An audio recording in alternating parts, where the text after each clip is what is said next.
Well, hello everybody, and welcome to the 315th edition of the Boxing Asylum Nuthouse podcast. I'm your host, Steve Wellings, and joining me on the call so far, we have Andy Patterson and Ozzy Smith.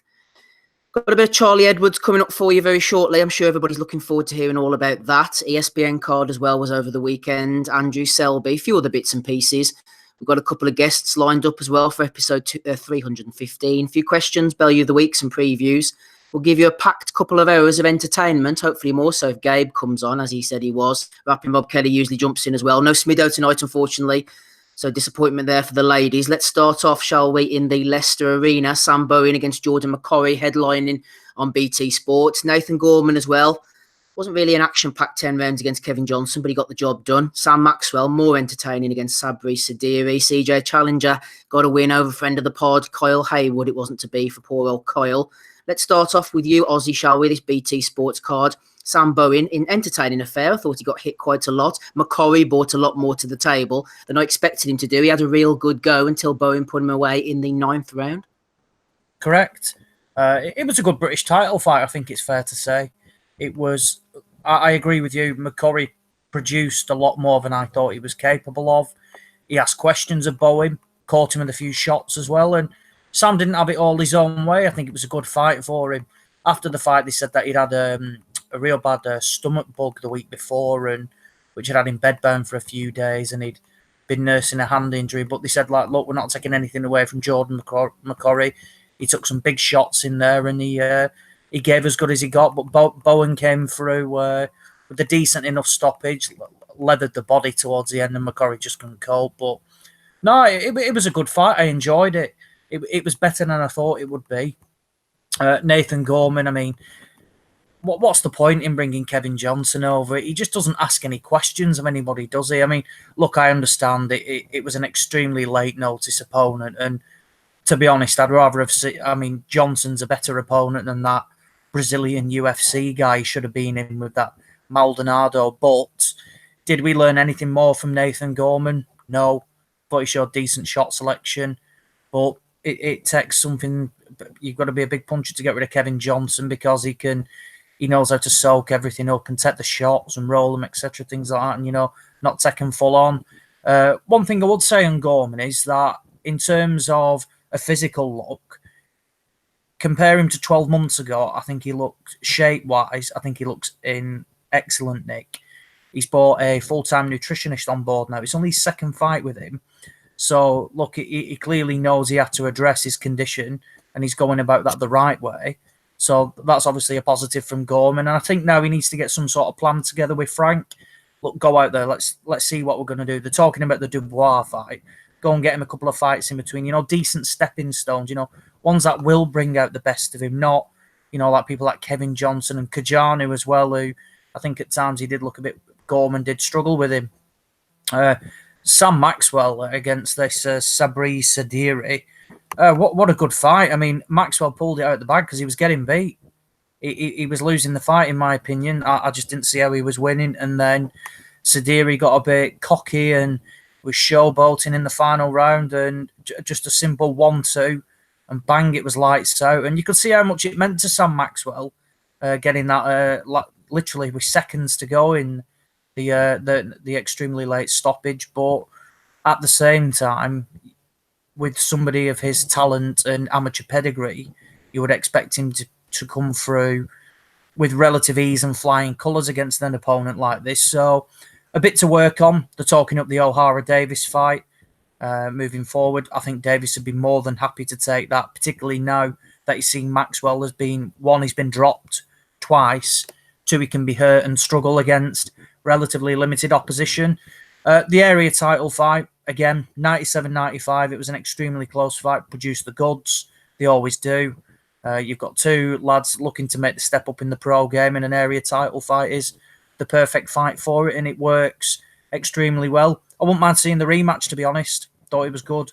And further down, Tommy Fury got a good stoppage, first of his career.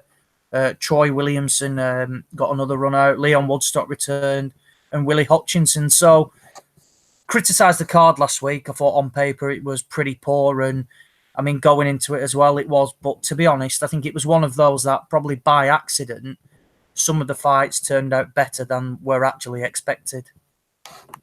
Or as the saying goes, accidental value. Yeah, literally, yeah. #accidental value. Yes, Sam Maxwell, fair play to him. He did an excellent job coming back at the end there, but I think O'Hara Davis beats him. Shout out to everybody in the chat. They're happy with Frank Warren. Frank is the GOAT, says Boxing Stuff. Contradicted by Jack Moran. Frank Warren is the wankest promoter I have ever seen. Nathan Borman says Chris Bray, not impressed with his performance as well. JG, shout out to him as well. AA Boxing and Blunt's in there. All the regular faces. MB says, enjoyed the BT show. It was a good night of boxing. What do you think? Are you in agreement there, Andy, with MB, that BT did the job? Well, to be honest, I didn't get back into about 9 o'clock last night. So as I said, I was selecting what I watched. So I did catch Sam Maxwell this morning. Fair play to the guy. He's dug in there. That's what I love to see. In that you like to see people get humbled, ways like that, and you see Frank Warren celebrate. It's as Ozzy says. I can't really add too much to it. The fact is, I thought he was losing the fight, Maxwell, but he hung in there, hurt numerous times. It's looking like he just can't hold a shot really, and he's just pulled it right out of the fire. And fair play to the guy, dug in there, really had to take his licks and pulled it out fantastic. Sam Bowen, Jordan McCrory was a good fight. It was very violent. McCrory in there using the head, deducted points. Gave his best, and I don't know too much about the stoppage. I thought he wanted to maybe kind of keep going, but I think in the end, Bowen would have got on top of him anyway. And I think maybe the stoppage would have came. So that's all I really kind of saw of that card actually. I seen the Fury knockout, just like one of the vines or whatever. So that's all I've seen of that card. But yeah, it seems to have been good. I've read comments about Gorman saying it was wank. I mean, I agree with what Ozzy saying. What is the point of bringing safety pin across? I mean, he's no named safety pin for fuck all. He doesn't throw punches. He's just good at extending your rounds. But how good is that? I mean, Christ, as I said, we see it before. It'd be better getting 12 rounds, 15 rounds sparring in the gym rather than fight Kevin Johnson in a pro fight and getting paid for it. Ozzy, just before we slide over to the Sky Sports card, I mean, where are we looking at Bowen going forward here? You'd like to see him obviously defend against someone like Leon Woodstock. I think Woodstock against Archie Sharp showed his limitations, but you could see why they would make the fight in a sort of all-Leicester affair. And then looking on BoxRec, there's two other people ahead of Bowen in the super featherweight rankings. You'd give him a good shot against Martin Joseph Ward, I would say. And then Scott Quigg is ranked there as well. We don't really know what he's doing. He wouldn't be dropping down to that level anyway. Where's Bowen going next, and what are his chances? What are the projections going forward about what his ceiling could be? What about Tennyson? He's gone up to lightweight now. Oh, has he? So is he vacated the Commonwealth? I take it then, yeah. He was. If he hasn't yet, he is about to, and he's definitely moving up. Yeah. All right. Okay. Well, I was talking to Carl Grease before. Actually, I had a good chat with him, and he basically said we're going to wait just to see, what we get offered. I'd like to see him. Look, he's got I think that's his first defence of the British title. I'd like to see him go and rattle off a couple more. Whilst they don't basically see a point in fighting Woodstock, they see him as Bowen as a level above. It's a fight they'd be more than happy to take. It can easily be made. Woodstock's vocal about taking it, and it's a good fight in Leicester. Yeah, I would make it. I would make it. Yeah. Yeah, it makes sense to do that. Look, Team Bowen are bang up for that fight. They're more than happy, and I don't mind seeing taking that. Look, in my opinion, if you can go and win the British title outright, do it. Not many fighters do that. Yes, they win it, but very rarely people win it outright. And that's something you can look back on at the end of your career and look, you've got a belt that is, a real worthy belt of looking at. Not these international titles, where literally you can get them given to you for nothing. The British title it's a big achievement to win that outright. So I'd like to see him do that.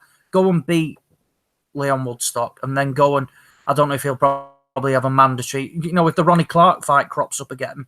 What about Barrett? What about with Barrett? I mean, I know he's got a fight coming up now, but he's protected somewhat. Yeah, well, look, but Barrett's another fight. Look, he's with Frank Warren as well, and I think we've seen before that. To be fair to Frank, he's more than happy to match his fighters together. He doesn't shy away from that. Look, he's done it with Catterall and Davis, Liam Williams, Liam Smith when he was there as well. I would happily see that, definitely. Archie Sharp as well. Archie Sharp is the one that beat Leon Woodstock. So there's three fights there that I wouldn't mind seeing Bowen take. Sharp, Barrett, Woodstock. If he can do that, and I think, look, if you can get through them in relatively quick time. I'd like to see him then obviously naturally take the next step and move towards the European title. I always think that's a worthwhile route. I'm vocal about saying that, in thinking that, look, I think it's the best route you can take, the traditional route, because you will come up against better quality, whilst again winning belts and reputable belts at the same time. I'm not sure who the Commonwealth, if that's going to become vacant again, maybe you can tick up another box there and, take a fight for the Commonwealth title as well. The champion at the European title is Samir Ziani. I can't say I've seen anything of him. I think he's a French guy. That's all I know about him. So, yeah, I like Sam Bolton. I think he comes across really well. He's honest. There's no real bullshit with him. He just says it as it is. He's not there to, mouth off and things like that. Comes across really well. He can punch. He can fight. There's lots to like about Sam Bowen, but for me, hover around the British title scene for another, 8 to 10 months, win it outright, and then look to make the next step forward towards European level. Yep, sounds like a good plan to me, Ozzy. Jumping on the Hangouts with us now, we're delighted to welcome Harley Ben. How are you, Harley? Yeah, I'm all good, thank you, mate, and thanks for having me on. No problem at all. Can you hear me okay, Harley, yeah? Yeah, I can hear you all good. Perfect job. 6-0, everybody, with 1 knockout. Harley Ben, are you pleased with the way your career's progressing so far? Yeah, I am. I mean, I had no amateur career. It's just slowly. I've got the 6 fights and 6 wins now. I personally believe every performance I've given has been better than my last, and that's my goal. So I'm still learning on the job and progressing nicely. You signed with Frank Warren, managed by Andy Ayling. What kind of specific advice and guidance do they give you, given the fact you said you are a novice, you didn't have an amateur career to speak of? Yeah, I mean,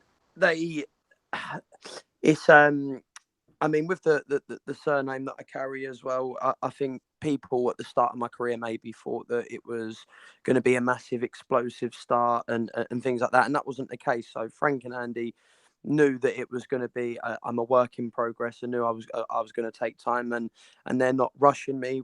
There's no need to. So yeah, they're moving me on slowly, and it seems to be working. You mentioned obviously the surname, the famous last name. We had Tommy Fury on the call last week, Tyson's brother. He spoke to us about it. How does it affect your decision-making process, both in and out of the ring? See, it used to be something that sort of dwelled on me, because I knew I didn't have an amateur career, and I thought the expectations were going to be really high, which they may well have been. But after I got my first few fights out the way, I put it out there that I'm not my dad. I'm my own fighter, and I'm just progressing in my own time. So yeah, it used to, I say, play on my mind a little bit, but now I just embrace it. I'm proud to have the name, and I'm doing my own thing. If anybody in the chat wants to ask any questions for Harley, give me a shout. I'll ask them to him. We don't want to keep him too long. We thank him for joining with us. You recently spoke about your brother Connor, your dad Nigel as well. Maybe some things had been said in the past. Everything's ironed out now? Yeah, out of me and my brother, we've gone at each other before on social media and things like that in the heat of moments. And we were young, both like full of testosterone boxers, 19-year-old boys, and we wound each other up a lot and said some things that we shouldn't have said. I've admitted on my half I've said things I shouldn't have said, apologised, and now we're slowly building a good relationship as brothers. Are you pleased with how often you're fighting at the moment? Would you like to fight more, or again, is it back to the learning process? There was a stage between my second and third fight that was about a 9-month layoff. So it wasn't anyone's fault. I was due to be on shows, but it was they were cancelled. So, but that I wouldn't want that to happen again. But no, I should be out again in the middle of May, and I fought in the middle of March. So an 8-week gap isn't too bad for me. And if I'm fighting that consistently throughout the year, I'll be happy. They got you on the telly right from the start as well. Was that an added pressure, or again, just part of the job? Do you know what? I thought it would be an added pressure, just knowing that I was going to be on TV. But once the bell sort of goes, and it doesn't really make a difference during the fight. You're not thinking, "No, I'm on TV." So no, it doesn't. If anything, I feel that I perform better under pressure anyway. Yeah, well said. Harley Ben's on the call with us, everybody. At Harley Ben over on Twitter. Any other social media presences you want to plug? Yeah, Instagram is just Harley Ben official. So yeah, Twitter and Instagram is what I'm most active on. So yeah, that's where you can keep updated with my fights and whatnot. Yeah, everybody go and give him a follow. Just a few more questions for you. Yeah, no problem. What weight do you plan on participating at in the future? Are you going to stick at the current weight, go up or down? What's the plan? I'm gonna go down to welter. I plan to be a welterweight for my next fight. When I'm on the scales at 11 stone, I still feel that I could lose another half a stone and feel a lot sharper, maybe. But I still feel very quick at 11 stone at the super welterweight. But yeah, I'm going to try out welterweight. I think that's going to be the weight that I perform best at. Couple of questions in the chat. Hopefully, I haven't scanned them, so hopefully it's nothing too rough. Jay Knotts has thrown one in for you. He said, "What are your aims, Harley, over the next 12 months?" The next 12 months, I'd like to get myself into the position where I'm in the mix for a sort of Southern area title. I've already put it out there on some of my social medias. Within the next sort of year, I want to look at a fight, maybe a catch weight with Nathaniel Wilson, Chris Eubank's son.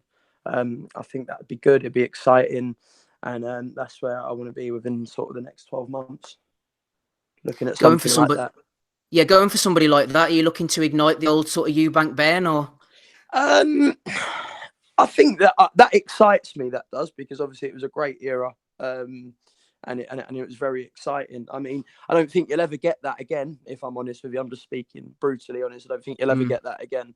That sort of rivalry and that sort of hype. But listen, it's a fight that excites me, and boxing is meant to be exciting. So why not?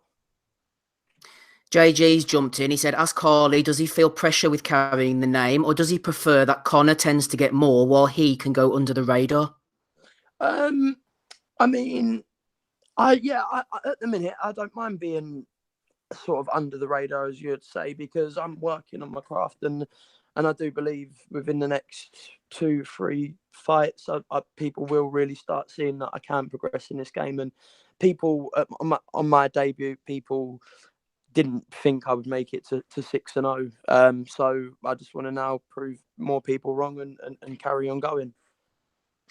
Talking of learning your craft, they've had you in 4-rounders. I'm assuming they're going to move you to 6, and you probably would be sparring 8 or 10-rounders in the gym, would you? Yeah, I think I'm sure I'm done with 4-rounders now. I'd speak to confirm with my managers, but yeah, I think that's it for 4 rounds now. I think I'll be moving on to 6 for my next fight. And just finally there, Holly, who are you training with at the moment, and what type of things do you do on a daily basis? I was training with Lenny Butcher down at 5-star. A massive thank you to him for getting me to 5-0. But I'm now taking things to a new level over with Terry Dunstan, Ade, and Asghar Ater, who's in Tyson Fury's corner. And honestly, I'm working very, very hard. I'm in the gym in the mornings doing 2-hour boxing sessions, and then in the gym again in the afternoon, early evening, doing some cardio and my strength and conditioning, and I haven't felt better. Another question has flown in quickly there on YouTube. No, it's from Jacob Hemley. He says, "Ask Harley, is he working towards possibly fighting for a British title? Is that the goal over the next couple of years?" You know, yeah, it'd be lovely to work that way. I mean, I'm not jumping any gun. I mean, British level, I believe British level is a great level. I mean, I don't think you're ever going to get an easy British title fight. So it's something I'd love to work towards. Yeah. They're coming forward with the questions, Harley. You're not going to wait too quickly here. Yeah, no, that's fine. No problem. Al CR says, "Can you ask him if his dad ever provides advice?" Yeah, my dad sends me, because my dad's still very, very fit, and more than in the gym a lot, and he sends me over videos of certain moves and certain things that he thinks I should do, and he watches my fights and tells me what I should have done here. And there's obviously, in my eyes, there's no better person to take advice from. What's life like as a pro? Is it what you thought it would be? It's very hard. I find and I'm being brutally honest again, I do find it hard in the sense of dieting and consistency and things like that. That doesn't mean I don't get it done, because I do. I always make sure my camps are 100%, but I do find it hard, and it is hard. But if you want to get anywhere in boxing, you've got to sacrifice.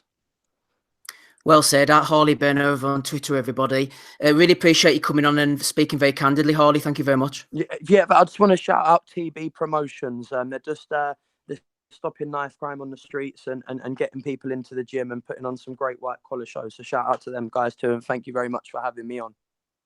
No problem at all. Are they over on social websites, stuff like that? They're TB Promotions on Facebook, Twitter, Instagram. They're just doing really good things for the youth community at the minute. So yeah, I thought I'd give them a good shout out. Jacob's just thrown in a last one for you. He said, what do you think of Josh Kelly? I think Josh Kelly's very, very good. I think he's very skillful boxer, and he's good to watch. Lovely stuff. Top man, Harley, all the best with your career. Thank you very much, mate. Cheers. Bye now. Great stuff. Thank you, everybody there. Chucking in the questions. Harley Ben spoke very well. We've had some good talkers on lately, which is always good on an audio medium when they can string a sentence together. We've got a couple of spammers as well. Don't worry, I'll go and deal with them. I don't think our friend here live, I'll not give his name, don't want to give him any publicity. We'll have to go and get rid of him. Right, where were we going to go, Ozzy? That's the question. We were going to go over to the Copper Box. I bet you wish you were there last night, don't you? Whenever Charlie Edwards was putting on a masterclass against a fighter whose name I've actually forgotten. I was going to say Anselmo Moreno. It was Angel Moreno, wasn't it? He got the win. 120-107. Masterclass. Fucking hell. Masterclass. Come on then, boys. Tell me about this masterclass. I didn't watch it. It was a fight that Moreno should never have been in, being brutally honest. He was manoeuvred into the rankings. It was a comfortable first defence, and despite Eddie Hearn saying that Moreno was a top-level European fighter and Edwards just put on a legit world-class performance, I wouldn't even put him as a European-level fighter, Moreno. There's nothing on his record that suggests he could do anything of the sort. And Edwards did what he should have done. He looked good in doing it, but look, when you're a level above somebody, you should look good in doing that. Look, I'm taking nothing away from Charlie Edwards. When he got beat, he got ironed out off Casimiro a couple of years ago at flyweight. Went up to superfly, came back down against Rosales, and then we obviously saw what he did to Paddy Barnes, but we knew he could be beaten. And I picked Rosales to beat Edwards, and look, he produced the goods, put in an excellent display to win. And now they're talking about a potential fight with Cal Yafai up at Superfly, or looking to unify the flyweight titles. So look, I think it's kind of an unwritten rule, isn't it, in boxing, that the majority of fighters, when you win a world title, you will get a soft first defence, and this is exactly what it was. Further down the card, Joshua Buatsi did exactly what I thought he would do. Destroyed Liam Conroy, who Buatsi just looked a level above him. There's nothing wrong with that. I don't think. I think Conroy could come again and potentially win a British title. Just Buatsi's something special. And he looked excellent in doing that. Conroy did catch Buatsi a couple of times, so that's obviously a bit of a box tick for Buatsi, and it's a new experience from him because it's probably the first real opponent that's come to have a bit of a do with him. But Buatsi showed his levels. Lawrence Okoli, again, the Camacho side were extremely confident in feeling they could do a job on Okoli, but look, again, he looked a bit out of his depth, in my opinion. Okoli blasted him out in pretty decent fashion, and I think that's the last we'll really see of him at British level. There's talk they want the Denis Lebedev fight now. That is a hell of a step up from fighting the likes of Camacho, Askin, Chamberlain, going up to Denis Lebedev. But if there's a time to fight Denis Lebedev, it's probably now. Yep. Fading in his career, and he's washed, mate. Yeah, it's a winnable fight for him. It really is. Look, Okoli's raw, but he's massive. That's what you say, absolutely huge for the weight. And look, he does have skills. He's got a long reach. He can clearly punch. I've no doubt Lebedev would ask questions of him, but look, it's a winnable fight, and I wouldn't be shocked if they look to take that next. It's all about timing, and it's one that you couldn't really begrudge them if they went for it. But then if you do get the win over Lebedev, you're at that level from where you can't keep learning on the job, because cruiserweight is a division where, particularly at that top level, there's a lot of depth. and it's going to be difficult, to stay away from the top level guys. Lewis Ritson, what is the point in being an away fighter? The cards were horrendous, absolutely horrendous. Fair play to Matthew Macklin, he scored it a draw. It would have been easy, just to pull the, like the sky wool over the eyes and just praise Ritson constantly. And look, it was a close fight. I don't mind the result in Ritson getting the win. However, to score it 99-91 and 98-92 was a farce, because the opponent Benitez was well in that fight and caused Ritson a lot of problems. And look, I think it's easy to say, isn't it, when you suffer a defeat, I'll jump up a weight. And Andy Lee said it last night. It's easy to go up a weight because it papers over the problems which you're then not addressing. It's easy to blame the weight, but look, if he didn't really show anything different last night than what he did against Patera. And I think what we've seen with Ritson now is if he doesn't blast you out in 2, 3 or 4 rounds, he kind of starts to run out of ideas. And again, I thought that showed last night as well. So there's a lot to learn for Lewis Ritson. Obviously, he's going up a weight. He might not be carrying that power as well, which he displayed domestically on the lightweight scene. So I think he's got to do a bit of learning in the gym. Otherwise, he will come unstuck, because, again, there's a lot of talented super lightweights out there, which I'm sure will happily go in and fight Lewis Ritson.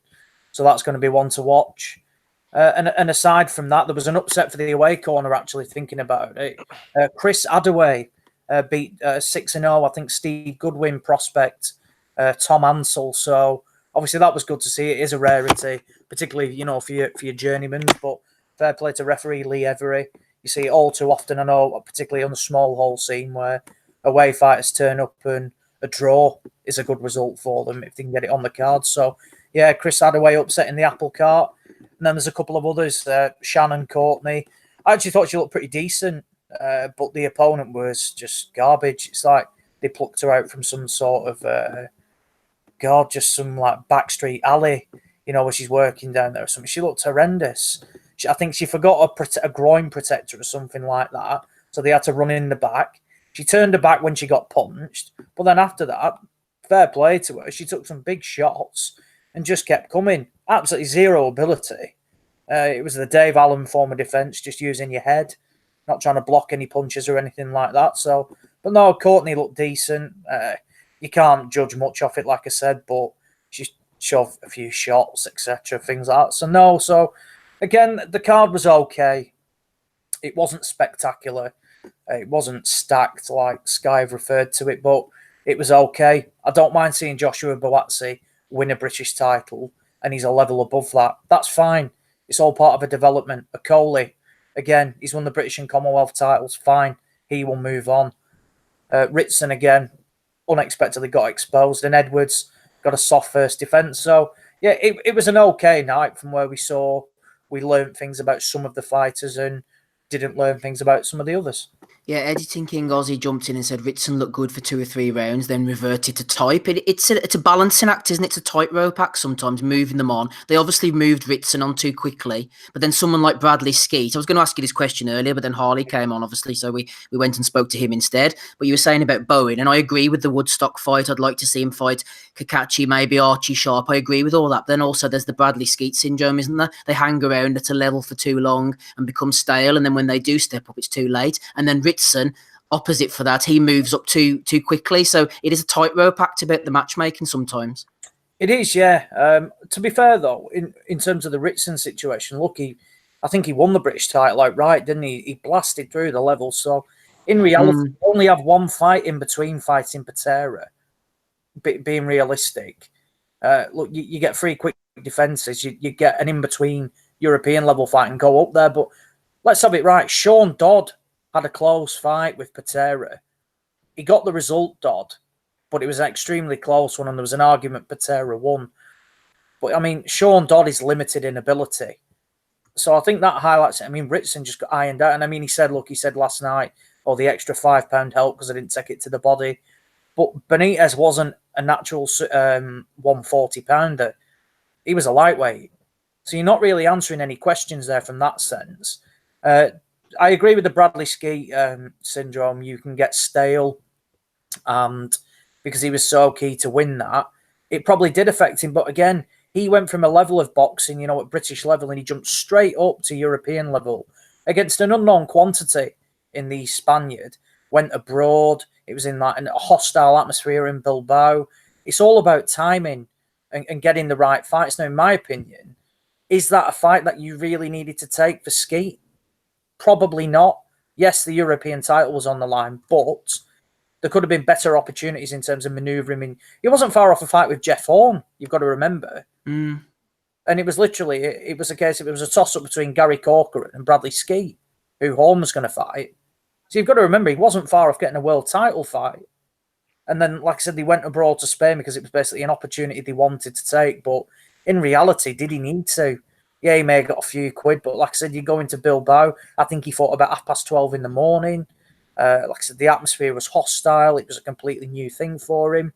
So the matchmaking's correct. It's got to be stepped up, in my opinion, at a level from where, look, you're not hanging around. And if people do start pulling out your British title fights, then yeah, you may have to, with a heavy heart, think, I'll forget about it.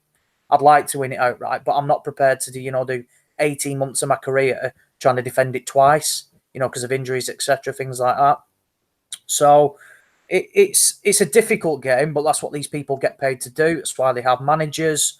And I think if it can be done right, Josh Warrington, a prime example of getting the right fights at the right time and how it's benefited him in his career and the wins he's got, but going forward, Martinez, Ceylon, Selby, Frampton, and lower below that when he started off at area level, English, British. I think Warrington's a prime example of matching somebody perfectly, which then aids him in the learning every fight.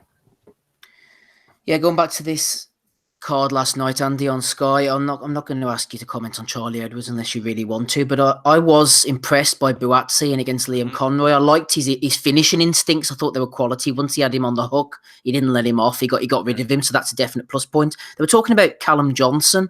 I don't know if this was official or on Twitter or what, but seems like quite the step up for Buatsi, possibly too soon. It's a bit of a risky fight, wouldn't it be, putting him against Johnson, because he can punch, and if he caught him, it could be lights out. So Ozzy mentioned Lebedev. Maybe that would be a better option, Andy. But then Lebedev is supposed to be moving up to heavyweight, I think, isn't he? Yeah, well, this is what I'm saying. So they're talking about Lebedev for Buatsi, is this right? Or maybe I misheard that. Isn't that's what I thought? No, Lebedev for Lawrence. Oh, Coley. Oh, Coley. Sorry, yeah, I'm getting mixed up. That's fine. There's a way to say, because fucking Buatsi's no fighting a guy of that weight. But no, impressive last night. He's got the power. I mean, I've been, as I said it last week. I'm going to keep saying it as well. I'm big on the guy. Even going back to the Olympics and stuff, he had that pro style about him. Even fighting in the Olympics. Gradually kind of coming forward. He was impressive last night. Okay, it's about levels and stuff, and you could see it. The power was there. It was an emphatic finish, and dare I say, slightly humble at the end with his winning and stuff like that. Very sportsmanlike, but over his opponent. Didn't brag about it too much, and that just kind of congratulated him and stuff. And went about his business. I do like the kind of cut of his jib.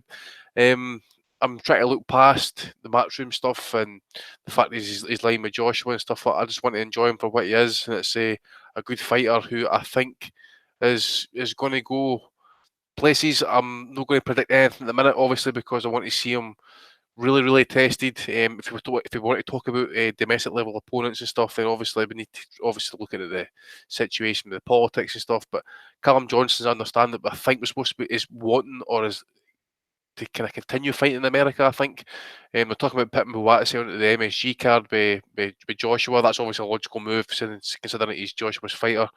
So the turnaround's going to be quick enough, but he's not taking any punishment. We all know about Yard. We'll talk about that in Bellew of the Week. Obviously, that's going to come up. I don't know what's happened with Hosea Burton. That guy just seems to me be vastly overrated. I don't really want to see that fight, in all honesty. Unless he's going to hang about and have a quick turnaround of fights actually at British level to take the title outright, then I'd be happy to see him step it up, European level, for example. That was mentioned last night, Andy, on the TV, that they said that they wouldn't mind him basically hanging around at British level and winning it outright. As long as he's quick, though. Yeah, exactly. 12 months max. Yeah. Realistic. But look, you've got two A-nice fights you can make there. I know you said you don't want to see it, but Burton is a logical fight. to make in-house. Likewise, Craig Richards as well. There's 2 fights there that can be made at the click of the fingers, and there's no reason why they shouldn't happen. If Burton's going to be turning down, look, apparently he priced himself out of a fight with Craig Richards for the vacant Commonwealth title. If Hosea Burton is going to be doing that and then he comes to Buatsi and wants obscene amounts of money, I'd just fuck the guy off. Because what is the point in Hosea Burton at the moment? Nothing. He's an outspoken fighter that's done absolutely nothing, yet he feels he deserves all this cash and all these opportunities. I've just pulled up the European rankings there. I mean, you look at some of these names, for example, and that obviously, you got Mehdi Amir. Would you want to see Buatsi with him? Definitely. I mean, we want, Yard, we're all looking forward to that fight, so to speak. Johnson's quite highly ranked. Enrico Colling's there. You got the champion Bozell, obviously. Manager challenger is McKelkin. Any of those names that I would love to see Buatsi in the next and stuff. Leon Boone for Germany. You got the Kazakh Ali Akhmedov. I think he had a fight. I don't know if it was him that had a fight in Canada last night, possibly. I'm not too sure. And you got the Swiss fighter that I remember seeing in Riga, Johan Kongola. So yeah, there's some fighters there that Buatsi could go on to, obviously. But if you're going to be taking him over to America and stuff, obviously it's going to be like padded opponents and stuff. And I want to see him in meaningful fights at this point in the stage. No fighting Dorman. Dorman like Vinny? Well, I will. Yeah, him as well.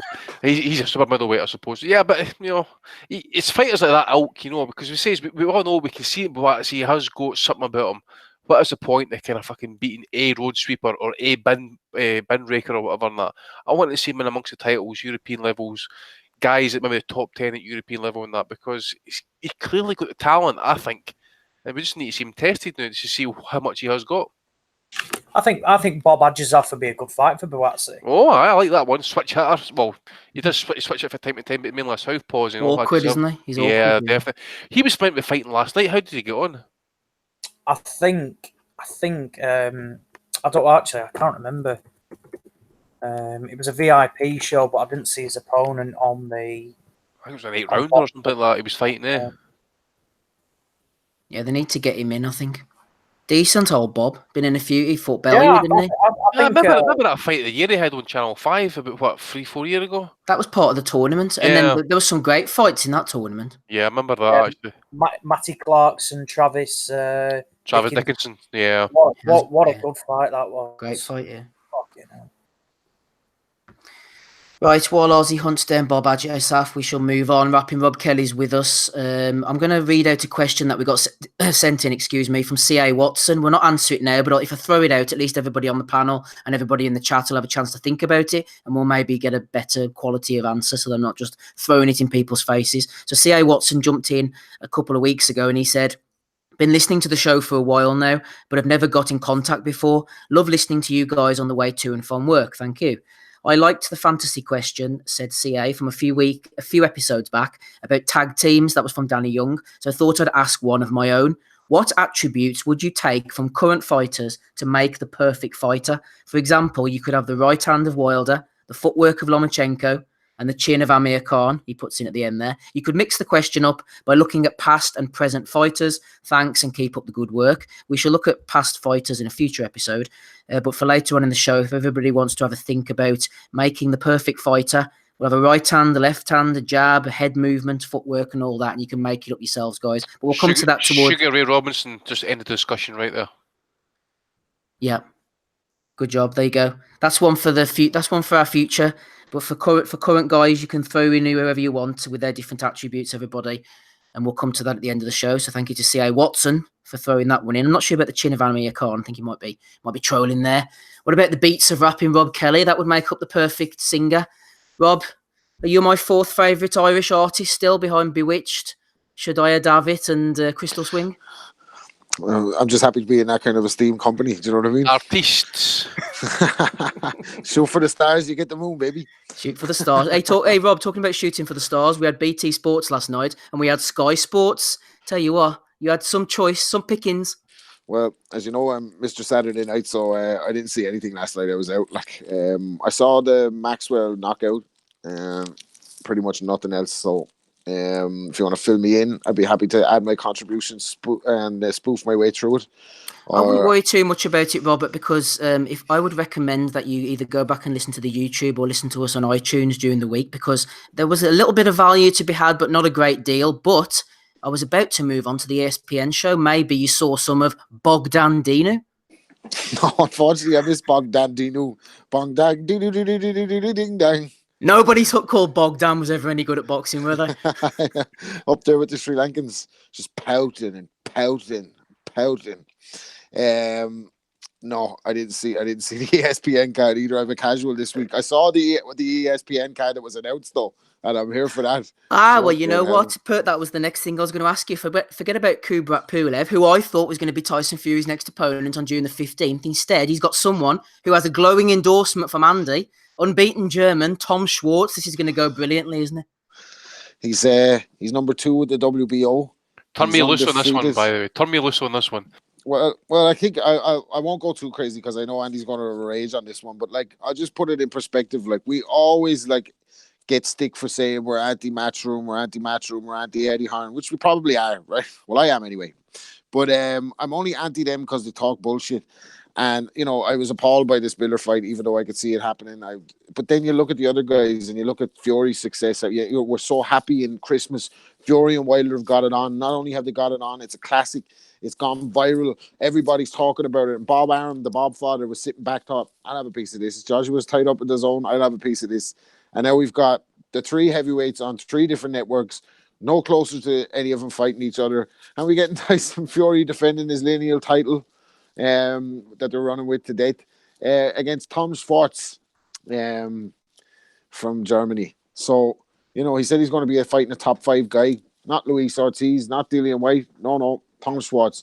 And Fury's not going to get away from criticism any easier than Anthony Joshua would get away with criticism. All right, like I said a couple of weeks ago, he's entitled to go on the network.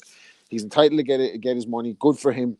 But this is bullshit. Like, no free, this bullshit. You know, maybe he needs activity. If he'd have taken Tom Schwartz before Deontay Wilder, I would have said I had no problem with it. He went into the Wilder fight now, showed that's where he is. He's had another training camp. He's lost more weight. What is the fucking point of seeing Tyson Fury versus Tom Schwartz? Like, absolute zero. This Tom Schwartz, right? He went there. I've seen these. I've subscribed to a load of YouTube channels and stuff like that where I get a lot of fights for abroad. And I luckily came across Andrew Maloney fight just by chance on Friday night because of that. But I've seen Tom Schwartz's last 4 or 5 fights. Right, this guy went 4 rounds with Samir Nebo. Remember that name? Who iced him in 1 round? Anyone want to guess? Oh, Dave Allen, wasn't it? Exactly. Come on. This guy, he's a big guy. He's about something like 6'4" or something like that. He is big, but he is. If you look at him, he's not a defined heavyweight. He's just a big lumbering Hulk. That's all he is. You know, if he's fighting his club fighters and that, but we're talking about Tyson Fury who can fucking move about.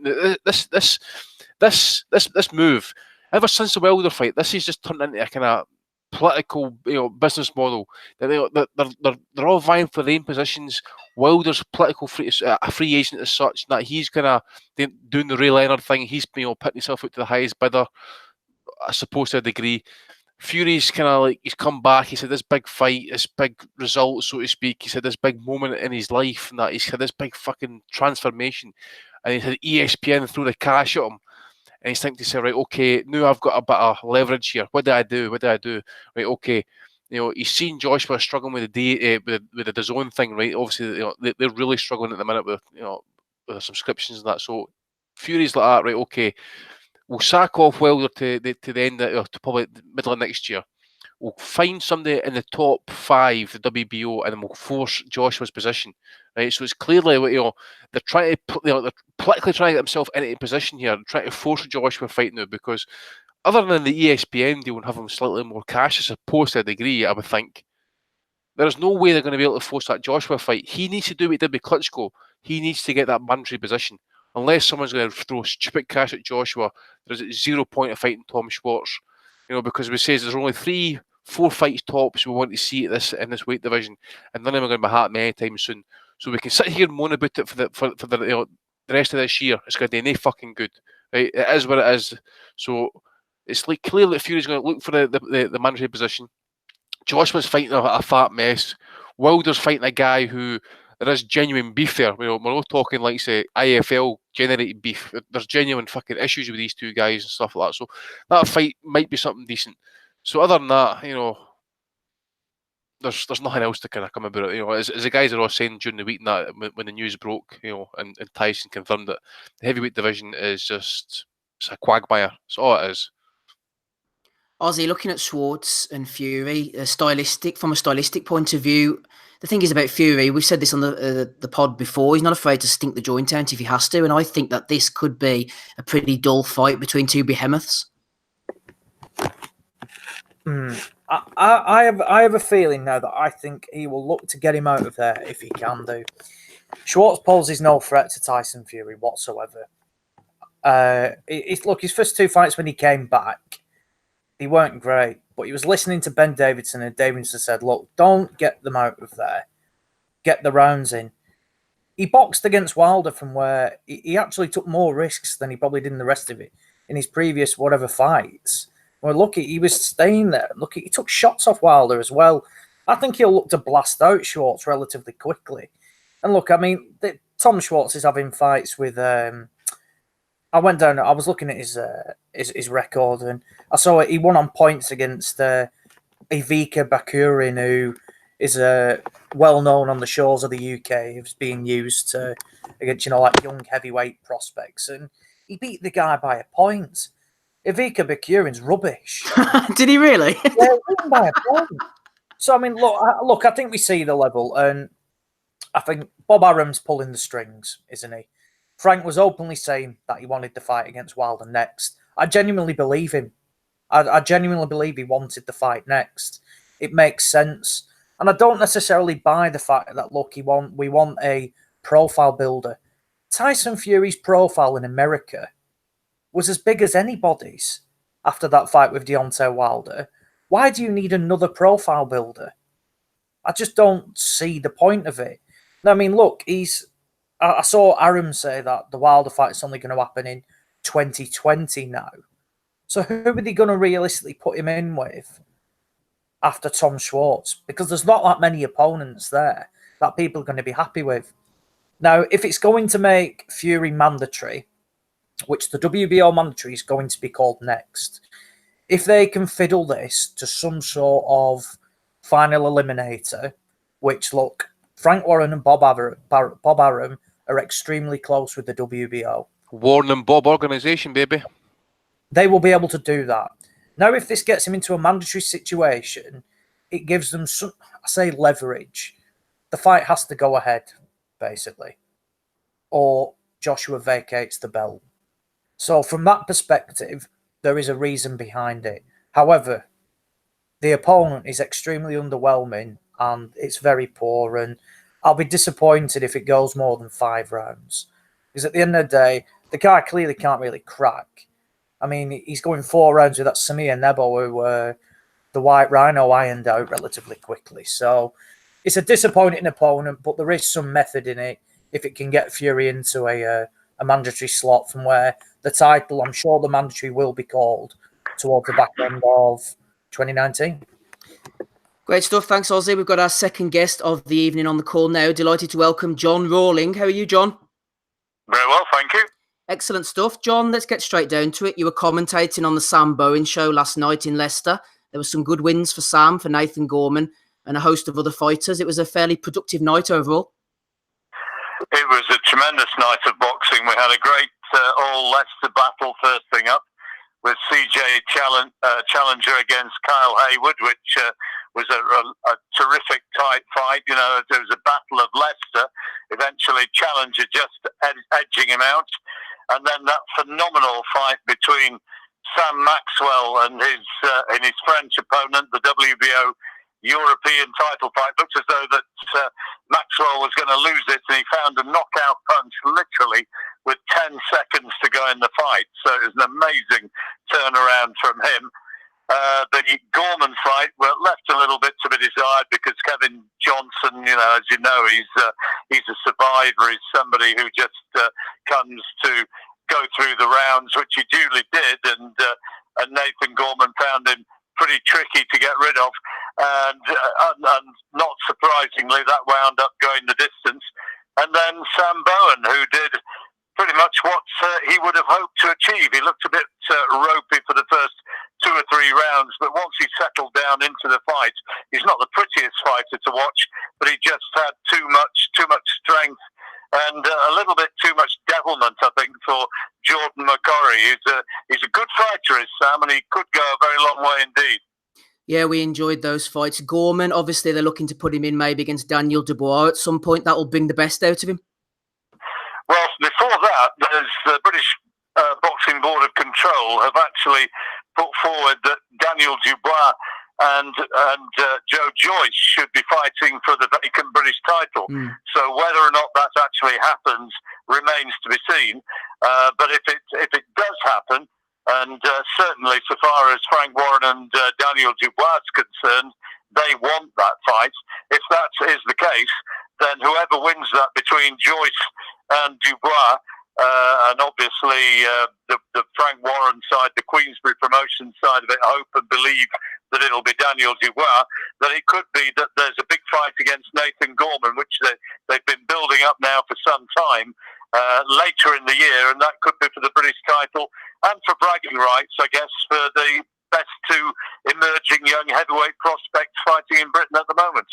Sticking on the heavyweight theme, more established heavyweights, we were just discussing before you came on the call there, the Tyson Fury-Tom Schwartz fight, June the 15th in America. Fury's obviously looking for a profile builder. What do you make, John, of this opponent, Schwartz? Well, to be quite honest, I've not seen him live. I've only seen what I've picked up on YouTube. And he's big. He stands about 6'5", 6'6". He's undefeated. He's strong. Whether or not he's got the boxing ability to live with Tyson Fury, frankly, I doubt. But it's a profile builder in the United States again for Tyson Fury, fighting at the Thomas and Mack Centre on the 15th of June.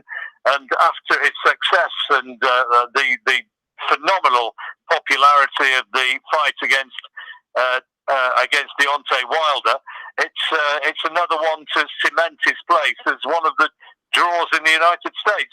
Inevitably, there's going to be criticism directed at Tyson Fury for it not being a fight immediately against one of the big guns, and particularly against a rematch against Deontay Wilder. But I still believe that fight's going to happen, and quite conceivably before the year is out, because Wilder had a chance to fight with Eddie Hearn, the Eddie Hearn associated cable network in the States, DAZN. He chose not to do so, which leaves him as a free agent. And so my feeling is that he will still, despite the difficulties from a promotional point of view and maybe from a television contractual point of view, I think he will wind up fighting Tyson Fury, provided Fury wins his next fight, and indeed Wilder wins his next fight, provided they come through. I think there will be that big rematch before the year's out. Just sliding down in weights, one of the members of our chat was asking John your thoughts on a potential future fight between Carl Frampton, who's going stateside now, and Oscar Valdez, the WBO champion. Well, yeah, that's a possibility. I think it's more likely that he'll go looking for the third fight against Leo Santa Cruz. That would be if I were to be managing him, that would be the direction I'd be looking to push him. And I think that, the Valdez fight is obviously a big one, but the really huge fight promotionally, both over here and in America, because remember, there's an awful lot of American Irish supporters of Carl Frampton, and they'd like to see the third fight against Leo Santa Cruz. And if he comes through against that one, and that's a huge if, but a great fight that could be, and then you could see maybe the rematch against Josh Warrington. I think it's more likely that Warrington goes through against Kid Galahad, and if he comes through that, and obviously he'll be a big favourite to win that fight, I think Josh Warrington will be the one going looking for Oscar Valdez, and then potentially it lines up Josh Warrington against the winner of Carl Frampton and Leo Santa Cruz. That would be my guess as to how it's likely to pan out. Where do you stand on Warrington against Galahad? Because obviously Galahad, John, has had his issues in the past with the sort of PEDs and all that type of stuff.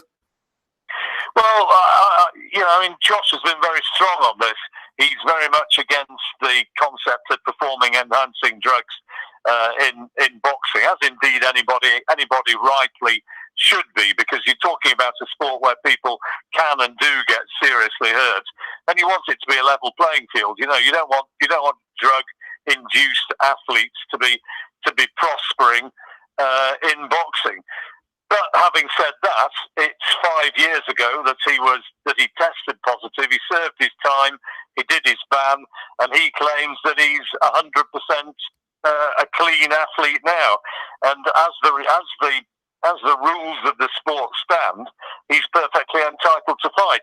Now, whether morally that's right, that's up to the individuals to make their own mind up. Final couple of questions, everybody. We've got John Rawling on the call just for another couple of minutes or so. At John Rawling over on Twitter, BT Sport commentator. Tell us about Anthony Yarde, John, Sergey Kovalev fight. They're saying that Yarde is the A side. Well, yeah, I know that's what Tunde Ajayi, his trainer, said. He described him as the A side. I think that's slightly been misinterpreted.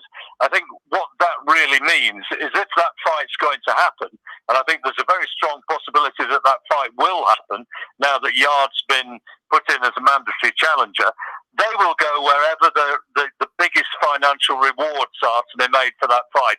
Now, Kovalev, although he's a well-known name within boxing circles, he doesn't have a huge fan base in the United States. If you think he came over here in the first place to fight Nathan Cleverly to win the title back in 2012 or whenever it was, he was prepared to go to Canada to fight Jean Pascal and make one of his successful defences.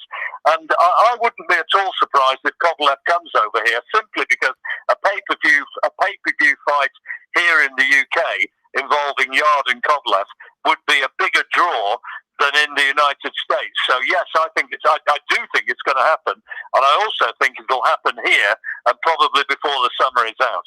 Final question for you, John. From a commentary point of view, one of our listeners was asking you, how hard is it not to speak too much during a broadcast? Or does the broadcaster want you to speak more rather than in the old days when sort of Reg or Harry were giving long periods of silence? Well, I think the style has changed, hasn't it, since the days of Harry Carpenter and Reg Guttridge. Things move on, and the style. They were tremendous commentators, but it was a commentary style of the era, and things have changed. But I think one of the things about television commentary is that if a fight's rubbish, or if there's not a great deal happening, then I think sometimes it's perfectly acceptable just to ease back and to let the pictures tell the story such as it is. Why try and make something a massive drama when it's clearly not?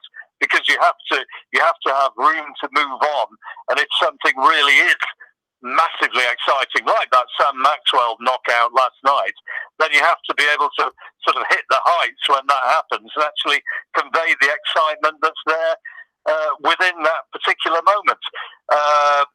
So far as talking too much, I think it's a mistake when commentators get too far into pre-prepared lines and make it sound like a radio commentary on the television.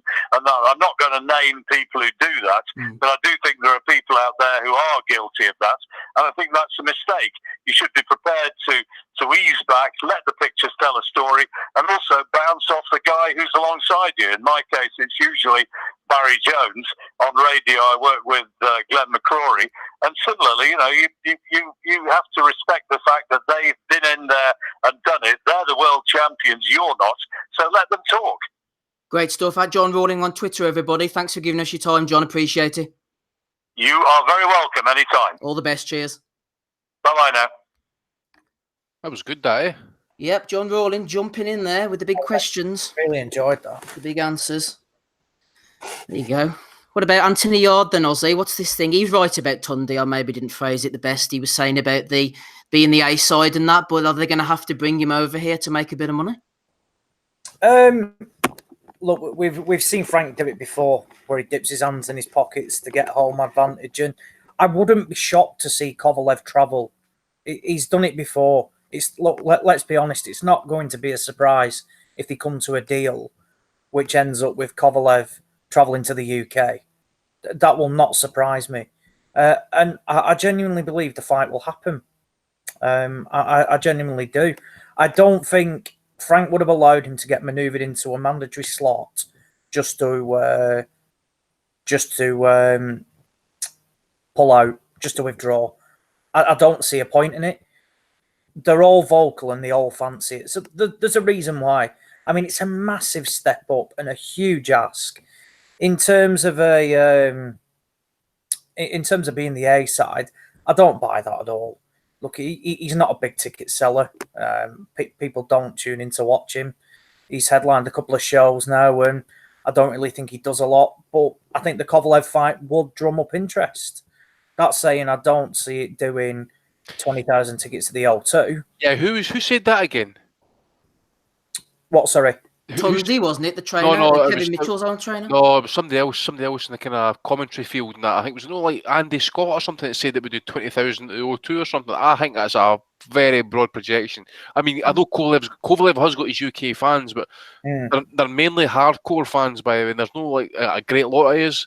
You know, I think they're over projecting it. I think as well as with him signing with ESPN, why is he going to come to the UK unless, you know, as you say, money is going to have to be better? Is Warren paying good money these days to kind of bring in the likes of Kovalev? He took a risk with cleverly, you know. I don't know, like. I think it'd do 10,000. I don't think that'd be an extraordinary ask to do. You know, like Wembley Arena or something like that with a relatively strong undercard. I don't think that would be a difficult sell. Look, he's shown he's prepared to pay. Look at the Warrington Galahad purse. That was a big purse bid for a mandatory. So there's money there. It's going to be interesting. It's definitely one to watch. I said earlier in the week, I think there's method in Tunde's madness. Every time he opens his mouth, bear in mind that the criticism Yard gets for a fighter that's CV isn't anything spectacular. Still maintain he's got that win over Sejlocker, who come off a draw, was decent. After that, he's not fought anything. But every time he opens his mouth, a lot of people end up talking about Anthony Yard all the time. So, whilst he comes out with these ludicrous statements, it also generates a lot of talk from everybody in boxing and more talking about his fighter. So in that perspective, it's giving him publicity. And look, I believe any form of publicity is good because people are talking about you. So I think there is, I mean, look, I think he's deluded as well, really. I do think some of the stuff he comes out with is astonishing. However, I do think there is some method in it because, like I said, every time he opens his mouth, it sets off huge debates about Anthony Yard. And that in reality can only be a good thing. Certainly can. No publicity is bad publicity. They're all mentioning our names in the chat. Jason Chukwu's in there, everybody. Big shout out to Chukwu. Says we're getting paid off by Frank. It's totally true, of course. Totally true. Chukwu's banter's like Adonis Stevenson's quality of life just now. That's Andy Patterson, everybody. Ozzy Smith's with us as well. Rob Kelly, episode 350. Chukwu, come back on the call, man. Come back on the call. Don't let him do it to you like that. Come on, man. You know you have it in you. Come back. Everyone loves a comeback story. Come on, Chukwu. I'm rooting for you, dude. Don't let me browbeat you like this, Chukwu. You know, you all must have forgot. You know, show me your fucking Roy Jones, baby. Come on. You all must have forgot. Don't make me dig out that Chukwu special that we have up on YouTube. Oh, yes. I feel a retweet coming on here. I'm going to try and find that and play some at the end of the show. Watch this space. Right. Come on, Chukwu. Come on the show, man. Come on. You know you can do it. You can do it, baby. Hey, he's only as good as his last performance, Rob. Everyone deserves a rematch, man. Everyone deserves a rematch. This will be a trilogy. He's been on before. Right, let's move on, shall we, everybody? Jesse Magdaleno got a win over Rico Ramos. I'm not going to invite anybody to speak about that. Jesse Magdaleno needs to fight more often. Maybe get the Dog Bay rematch, something like that. He's not going to be as good as we thought he was. Kubrat Pulev, we've mentioned that. He got rid of Bogdan Dino. Want to see bigger fights down the road. Eric De Leon got a win on that ESPN card as well. Chris Van Heerden. And a draw for Tyler McCleary. A few other points of interest. Tervel Pulev was on the card as well. I'm assuming he's a relation of Kubrat. Meanwhile, over in Poland, Krzysztof Wlodarczyk, everybody wants to know how this comeback's going on. He beat Alexandru Jur. I've got JJ one now, McDonough actually.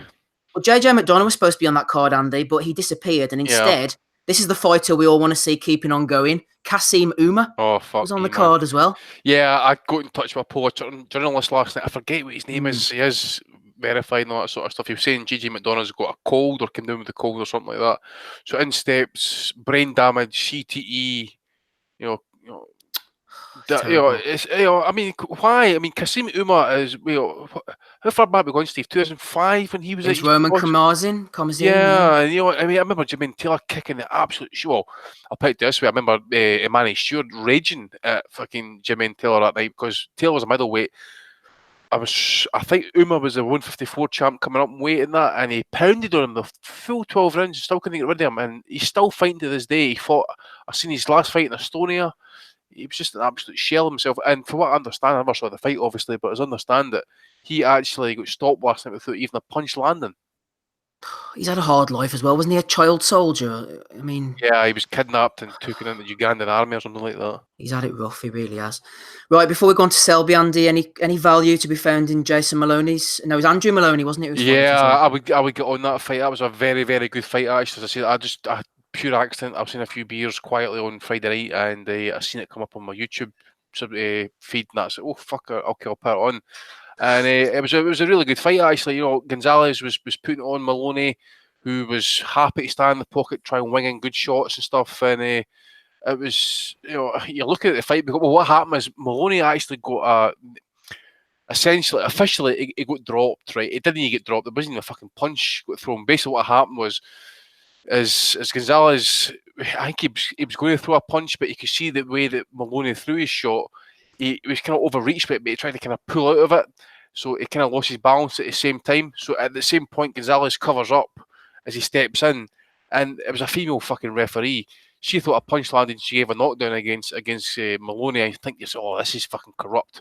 Romania Arroyo, that was her name actually. Anyways, I think it was a left hook. What a fucking shot this was Maloney hit him with. He was, as I say, he was willing to stand in the pocket, throw his shots, willing to unload, and he needed it badly. Like he really needed it. I think he would have needed it because it was competitive, as I say. I don't think he would have got a decision, especially in Chile, especially with that referee who simply, that count was just, abysmal. But we'll not get into the kind of ethics and stuff like that. He did a fantastic job in that.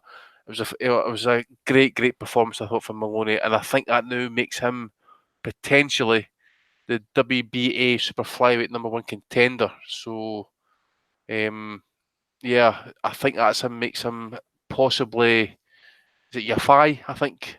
They're not getting some kind of title, Andy. It's disappointing when you win at a high level with the WBA and there's no title involved. I've not pulled up the record for it, but I think it was classed as the eliminator. I don't know if it was a final eliminator. Potentially one of Eddie Hearn's eliminators. I really don't know, mate. But yeah, as I say, I've got a copy of the fight on YouTube. If anybody wants me to post it up, I can share it right now if you want that. Yep, got on it. It was an 8th round stoppage for Andrew Maloney. As I say, it was violent. Both about to let their hands go, and the stoppage was fucking emphatic. Sounds great, Andy. While you're unleashed there, let's go on to another Andrew of the Selby variety. Unfortunately, I thought he was boxing quite well early on. There was an accidental headbutt, or what was going on with the headbutt? Because obviously it was in Spanish language. Aguilar looked like he had a point deducted, but then this could be a case of, like I was mentioning a few weeks ago, was it in accordance with WBC rules, even though it's accidental? Yeah, I think so. See, again, mate, I don't know how rigorous they enforce these rules, because you know how, like, say, for example, some countries you get the open scoring with WBC. Usually, as you say, you're quite right. Especially, it was something really, really persistent or relevant, or a consistent thing.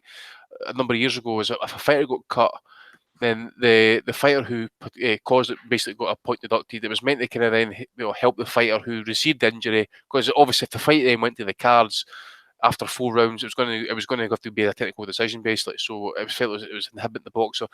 I'm not too sure, as you say, about the commentary and stuff like that. But it was one thing that was odd about this. Now, a couple of things that really struck me was the fact is that this fight came out the blue as such. I only noticed it maybe like 10 days before it was actually due to happen. So that's weird. Second thing is this: the fight took place at a city called it was a city called Metipak. It was like something over 8,500 feet over above sea level. So if you look at the fight as well, Selby was doing okay. He was getting some of his shots off and stuff, but he was taking a couple of shots as well. He gets stopped on a body shot. There's a says if you've not done your homework, if you arrive in country that high above sea level, literally 4 or 5 days before your duty fight, right?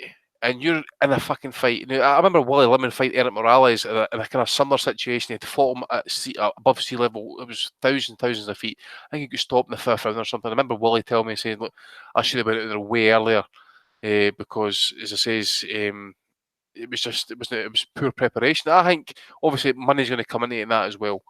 But, it was poor preparation. How the hell he has ended up going to Mexico to get an eliminator? But at the same time, he's ducked.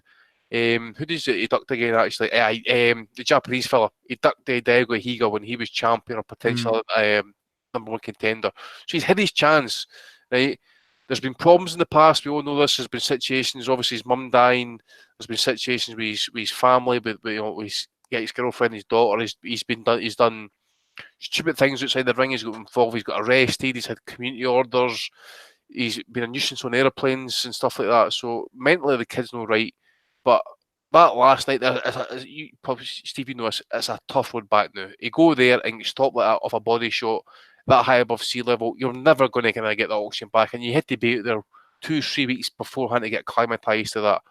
I can't see him coming back for this. I honestly can't. Well, this is the question, Andy. I mean, I always questioned how much he wanted it when he was winning, and now he's starting to lose fights, especially against a guy like Aguilar. I'm not saying he was really poor, but there should have been levels between them guys. He should be boxing ears off guys like Aguilar. Yeah, I genuinely believe I do think he's a talented kid. And what I'm looking at, he went out there and forget about all these other things. When they're in the ring together, I just think he's much better than a guy at that level. I wasn't overly blown away by what I saw with Aguilar. I thought that he could have been tamed. And I just worry about Selby. He's got so much talent, but how much does he want it? And mentally, he's just not there. Well, it's this as well, mate, right? I mean, obviously, everybody knows he's been a top amateur back in the day, multiple tournaments and stuff. But remember this. That is a long and lengthy amateur career. He said he's a flyweight. He's now 31-year-old. End of the days, the guy he fought last night is early 20s. He's not had a lot of fights. He's hungry. At the end of the day, he's a Mexican. So these guys, some you're going to get bums. Some you're going to get really tough competitive fighters. And this guy was in his face and in his chest all night long. He was willing to step in there. And, he got the job done. You look at his record, he's got a number of knockouts. Okay, you look at it deep into his record and stuff. There's a few Mexican fighters there. They've all got like 19 and 17 records and stuff, 22 and 10. But you can guarantee these Mexican guys they've been round about these Mexican gyms. They're hard. He's got a victory over Edgar Sosa. Okay, Sosa at that point is over 60 fights deep into his career and stuff like that. But it's still a good win, and it was early in his career as well. So. Clearly not got much of amateur experience, but it could be the fact is this, that Selby's he's done. He's past his prime. As I say, you take into account what has happened to him outside the ring, mentally, physically, and that as well. Take into account his amateur career. Take into the fact is his professional career and that as well. He's had the Rosales fight. I remember he said I'm going to say tough fights, but he said he's went a few tough rounds. So it's all going to accumulate at some point in that as well. I just think he's done personally. He's done. One man who's not done is old Chase and Chuck Wheeler. Let's hear from him right now, shall we? Pacquiao beat Horn anyway, so is what it is. You broke up Jason, fucking downers, man. What the fuck? Broke up a little bit there, Jason. I believe that you were saying that you thought Pacquiao had beaten Horn anyway. Are you in agreement with me that these slow, flat-footed podders are no more use for Crawford? He has to fight, fast guys who can give him different problems. Would you agree with that? Yeah, I would. But at the same time, Crawford is very skilled, though. Like Smedo was saying, he does have that killer instinct, though. But he needs to step up, though. Yeah, killer instinct there. Tell you what, he made some good points, to be fair, like. There you go. Bit of Jason Chuck Crew there on a Sunday night. Get back on, Jason. We love you, really. I'm only joking. Anyway, talking to legends, Aussie. What about Saul Farah? What about Prince Patel? What about our thief Daniel? Any updates on our holy trinity of legendary fighters? Patel got a one-round knockout last night, didn't he? I was explaining to one of your casual observers last night, the day, that he's a unified world champion, WBF and UBO. That's a great achievement. There's people jealous of Prince Patel, and I completely understand why. I mean, he's active. He's fighting Bulgaria's best, Hungary's best, Latvia's best. I mean, he notched up a win last night. Back out for the second time in 2019 against Tanzanian bantamweight Selemani Bangazia. And again, it was a case of Prince Patel did a professional job, got in there, and I think it was a one-round knockout. So the Prince goes marching on. He's going up these rankings. I think he's relatively. I think he's in the top 10 with the WBO. When the Prince goes marching in. When the Prince goes marching in. I can see you getting the passport out for the next Prince fight in. I need to send my passport away, mate, because we're coming out the EU shortly, so my passport's going to be null and void shortly. So I need to. But a Patreon sponsored trip to Budapest does sound appealing for the panel. Definitely. So you never know, we could take in a Prince Patel fight some night. Lap dancing for the big dog there. You know what I'm saying? We have to bring Tommy over there as well, man. Fucking shut the place down. Well, like I said, there's a reason why the World Boxing Super Series organisers left out Prince Patel of the tournament. They clearly didn't want it to be too easy for the Prince. I mean, he's not on the lips of Tete or Inoue, Neri, Donaire. He's clearly a feared fighter with the results he's producing. And as for big Saul Farah, what BoxRec can't do, the Asylum can. I managed to find him, found him on Facebook and asked him about his Bolivian heavyweight title fight, which he was in a huge camp for against Jorge David Urquiza Anez. And delighted to say that Saul Farah is the new Bolivian heavyweight title, Bolivian heavyweight champion. Amazing. Yes. Yeah, he got it was a third round knockout, and now he's decided that heavyweight isn't for him at the age of 36, and after over just under 100 fights at heavyweight, it's Operation Cruiserweight for Saul Farah. So he's looking to get below the 200-pound mark. I think he's got about 20 pounds left to go, and he's going to start an assault on the Bolivian cruiserweights and looking to come to UK shores in the future. What's the chances of getting him on, Ozzy? Well, pass on that one. I mean, there was a rumour that we did have a lead in the Bolivian gyms through a listener, so we definitely have to follow that up. In my opinion, a great opponent for Lawrence Okoli. Experienced, heavy-handed. I'd pay to watch Okoli Farah. I think everybody else would as well. And I'm sure he won't have much trouble shedding 20 pounds on those Bolivian supplements over there, so he should be able to make weight, no problem. Well, only one other person who cuts 10 pounds nice and easy, so I'm sure Saul Farah can cut 20 pounds nice and easy as well. Exactly. Come on, Saul, get on, make it happen. We're hoping to make it happen soon. Talking of fighters who are going on too long, DeMarcus Corley's in action next week against Custio Clayton on Friday night in Canada. 51, 32 and 1 now. Is he? Fuck's sake, man. Get him and Maurice Hooker together, get AB. They could open up a crash between the three of them. 90 fights, huh? Fucking Jesus Christ. Chop, chop. Come on, chop, chop. Do you think Robbie's still wearing that motorcycle helmet with the dreadlocks on the back? He was a bit of a legend, though, wasn't he? Chop, chop. Like he shook Floyd. He shook Floyd, didn't he? He let him know he was there. Like he was in a few good fights. Like Rob, we're old enough to remember when he was unbeaten. I know, yeah. I know. I just thought like 32 losses. Fucking hell, man. When did that happen? Like I remember like eight of them, and after that I could draw a blank. But remember he caught up with Paul McCluskey and kind of put the. I was there. That's right. That was the night of the prize fighter. Yep. Yeah. So he was definitely a heavy-handed guy. Like he was always there to try and win. So it's just a shame when you see fellas having careers like that. Like, but poor old AB. We'll get to AB later on. Oh, yes. Can't even wait, baby. He's not having a great week. Absolute bum. Absolute fucking bum. We will. We'll get to AB later when we come on to the Bellew of the Week. So we'll be going on to the Liverpool card as well. Before we do all that, Rob. Who's going to win Bellew of the Week this week, do you think? Well, I tell you what, it's a tough one. We've got AB, we've got Anthony Bellew, who's been on rare form this week. Spencer can't Fira has wait. been on a higher frequency.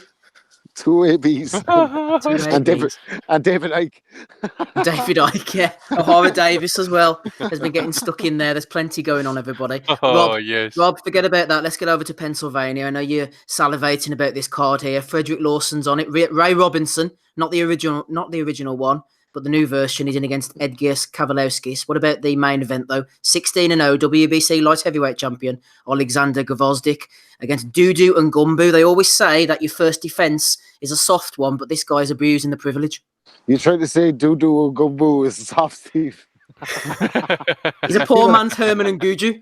He doesn't sound as soft as Dudu and Gumbu. I tell you, he wanna have to fight with a name like that, because I bet you you know what I mean? The boys were like, hey Dudu. He's like, all right, you want to fucking come on. Yeah, do you know something? Tavares Klaus fighting next week. Oh Jesus. Oh my God. Another victim of B-Hop like Joe Calzaghe. What about these ESPN cards then, Rob? Come on, the Electronic Sports Participation Network. What are they playing at? I mean, there's nothing wrong with Gvozdyk. I'd watch him, but it's just a pity he's not getting matched against anyone we know. We don't know. Dudu and Gumbu could be the next one-time Joaquinho. You don't know that. Like, we haven't seen him. So, Dudu He won last with night. the goods. He was fighting last night. He won last night, aye. Oh, he's on the rise. One time. We're going to see him against Brook fairly soon. But no, I mean, it's a fairly bad card. Like, isn't it? The only way to make it good is if it was like Ray Robinson's hologram fighting that guy. The real one. I'd pay to watch that. Like, but no, the shite. Like, it's a shite card, isn't it? It's not the best. It's not the best. Aussie, any value to be had over in Spain next Saturday night? They'll be pumped up for it in Bilbao. Anyway, 27-0 Kerman Lejaraga. He's one of our favourites. He's knocked out Bradley Skeet. He's knocked out Frankie Gavin. Do you think David Avanesian will be going the same way, or will he stand up, offer a bit of resistance, Aussie?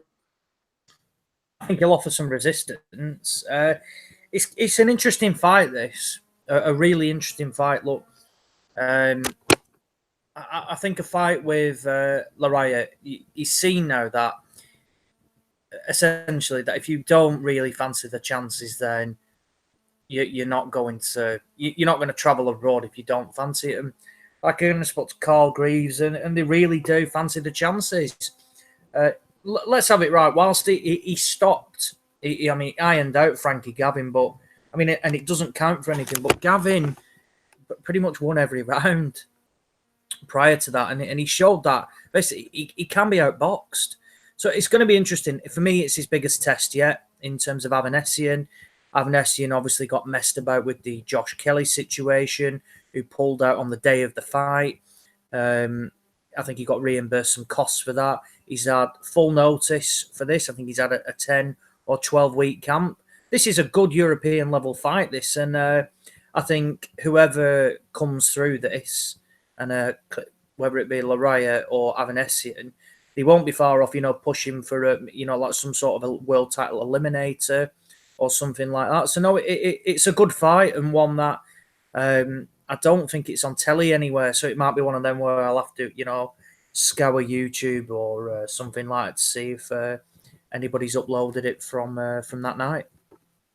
Yeah, you'd think if Avanesian can box a little bit, there might be a Lewis Ritson syndrome. You never know with these big punchers, whether they can adapt to a plan B or a plan C. As Ozzy mentioned there, Gavin was giving him the runaround for a couple of rounds. So if Avanesian can stick on task and stick on the game plan, he might be able to do a decent enough job. We shall wait and see if we manage to see a copy of it, that is. Let's go on to Liverpool, Andy, shall we? I actually think this is a good card. Fair play to Eddie, Paul Reddy, anybody else who was involved in making the Echo Arena card. This is decent Saturday night fare. No issues with this whatsoever, Andy. Joe Hughes going in against Robbie Davis Jr. There's a European title and a British title on the line. I fancy Hughes to beat Davis, to be honest. Liam Smith is fighting Sam Eggington. No real great interest in that. I think Smith will knock him out. Anthony Fowler, Scott Fitzgerald. I think Fowler will knock Fitzgerald out. Friend of the pod, Jason Chukwu's a big fan of Philip Bowes. He's the Commonwealth Super Lightweight Champion going in against Tom Farrell, who's been on with us a couple of times as well. And a bit of heavyweight action. David Price against Cash Ali, 15-0 Ali, so he might spring the upset. Also on the undercard, there's Paul Butler's knocking about, Jared Carroll, Natasha Jonas, so I don't think she's going anywhere. And a debutant. Glover. Who's he fighting? Craig Glover's fighting nobody, according to BoxRec, Andy, unless they've managed to drag somebody in for him. But what about that 1, 2, 3, 4, those 5 fights? I think it's pretty decent. Yeah, Smith's Eggington should be violent enough. I think we might, get two guys willing to stand in the pocket and trade away. I think Smith should probably come out victorious in that one. Hughes Davis Jr. I agree with you. Hughes obviously was want to say disabilities, but I just kind of like his limitations, shall we say, because he didn't really throw a lot of right hands, and that with his condition and that, but he makes it work for him. So as well, I just like him in this fight actually. So as well, a good chance. I think he's European champion. Davis the British champion, eh?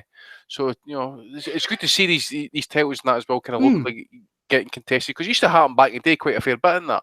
A fighter would go abroad and that, get European title and come back and defend the British and European against a local fighter or whatever and that. But obviously, all eyes are going to be on the Fitzgerald Fowler fight. Twitter's begging and waiting and desperately holding its taw, hoping that Fitzgerald fucking knocks out Fowler. I've seen a few comments, saying the same, but we've all heard the rumours, I suppose. Some know what's going on behind the scenes more than others and that, but I agree with Steve. I think Fowler's probably going to come out on top of this one. What we'll say is this: Fowler, he's going to get beat at one point. It's going to be a glorious day when it happens, and that's. But I will give him this. See, when that day does come, I do expect him to fucking go out with his fucking balls. He's wanting to he's going to stand there. He's going to fucking fight it out. He's going to get knocked out at some point, but he's wanting to fucking stand in there and get knocked out. So I'll give him that much. He is a knob and all that sort of shit. Everybody knows this and that. But I just don't think next Saturday night's going to be it. I'd really love it to be. But I just think for what I've been hearing about Fitzgerald, for what I remember from his last fight against, was it some sort of Romanian guy? Or was it, no, it was the Craig Morris fight, I think it was. He was pretty poor.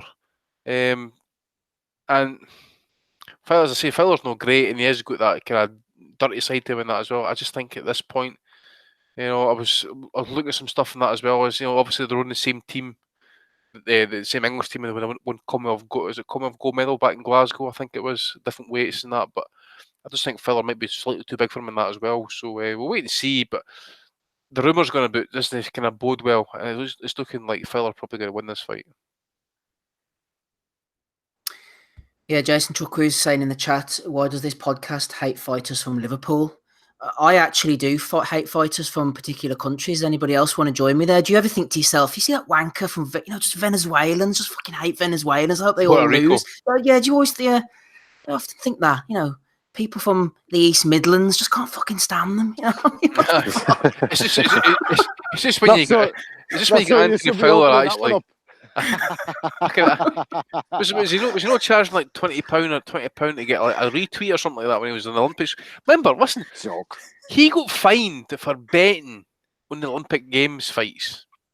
Highly illegal, right? So shut the fuck up with your morals, man. Anthony Fowler's talking pish, CPD. Oh my god, don't forget about this. Oh, I've never been knocked down in my puff. You're a fucking hole. Forget what happened in the Olympics, eh? What about those wankers from the Isle of Skye, Andy? We'd love to see all them get knocked out too. Hey, what fighters are they? I'm not having a bad word said about Venezuela either, by the way. You see the bars coming out of there. Fucking don't hate on Venezuela, Stevie. You know what I mean? I know. Exactly. I'm merely joking with the fact that you would hate fight, although Andy's proved me wrong here with his Puerto Rican hate, that you would hate fighters because they happen to, come from a particular geographical location. I don't hate Puerto Rican fighters. I did that with Cotto purely because I felt Cotto was a bit of a bitch, right? And I know he's going to go down as a Hall of Famer and all that sort of stuff, but I just loved the reaction I got. I forget when I think that's what it was. It was right off the back end, Margarito. And I thought it was a great fight. It was a great turnaround by Margarito because Cotto looked dominant in the early part of that fight, but it was like he was trying to remain. He's trying to keep away from Margarito as such, and that, but he got ground down and he quit. I'm saying to myself, "You fucking quit! You quit!" I wonder. And then what happened that night when Burns fought Jose Gonzalez, another Puerto Rican? He fucking quit. So I was just. It's just since that day, that's when it's really stemmed. I doubled down. Oh, I actually trolled with Cotto. See the night Gonzalez quit against Burns. Oh, I forgot that one, Andy. He was laying hands on Burns as well. Exactly, and I was getting shit on Twitter, because I was sitting ringside with Tommy. Tommy's like, mate, listen, go check your Twitter account. I bet you get some amount of shit in it. And of course, Dave the Hater was the one that was leading the chorus of booze and that. I'm looking at it. Right? And see when he quit, man, Julie Lindemann looked at me and Tommy like, what the fuck are you cheering for, by? Because we were just going mental. We just took over press row and that. Like, fucking quit job. Puerto Rican fucking quit job, Fucking brilliant. I just want to say, I know J-Lo is an avid listener of the pod, and we don't mean that about the Puerto Ricans, J-Lo. It's all good. You're looking for that 7 rings, so I'm here when you break up with A-Rod. Listen, I'm a huge Wilfredo Gomez fan, by the way, who's a top amateur back in his time and that as well. As well as a top pro, so it's not all hate. I wonder, would there be sometime scope for a surviving Miguel Cotto documentary? Because remember, he was used to have your fella lying in the bed with him all the time. Yeah. On the HBO 24/7s. So if they're gonna, if they're going to investigate MJ, they might as well go after Cotto as well, like with his Adams family. I think that's what Cotto fans struggle with from the days of Twitter. That kind of Cotto always came across, like, even though he was a hard fighter, like a tough fighter, he always came across with a really tough demeanor, like lying in the bed with your man and all. So people couldn't take it, like.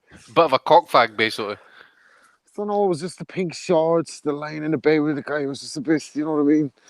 The wife, they all look like the Adams family at ringside. Oh, she was scary, man. But would you, though? You would, eh? Oh, 1,000,000%. Puerto Rico. Right, Rob, sorry. Anyway, hate to break this up with a bit of boxing chat, but let's sorry, mate. Rob, what about the Liverpool card? You were in agreement with us that there's actually decent value to be had on this? Yeah, I don't hate the Scouts fighters. Like, I'm all for them. Like, if your man Fowler's hard to kind of get behind, like, in support, you know what I mean, with his demeanor, like, you kind of root for him to lose, based off his persona. Sometimes I try not to do that and give fighters the benefit of the doubt. He seems like he can fight so far, but I think Andy's right. It's only a matter of time before someone sparks him.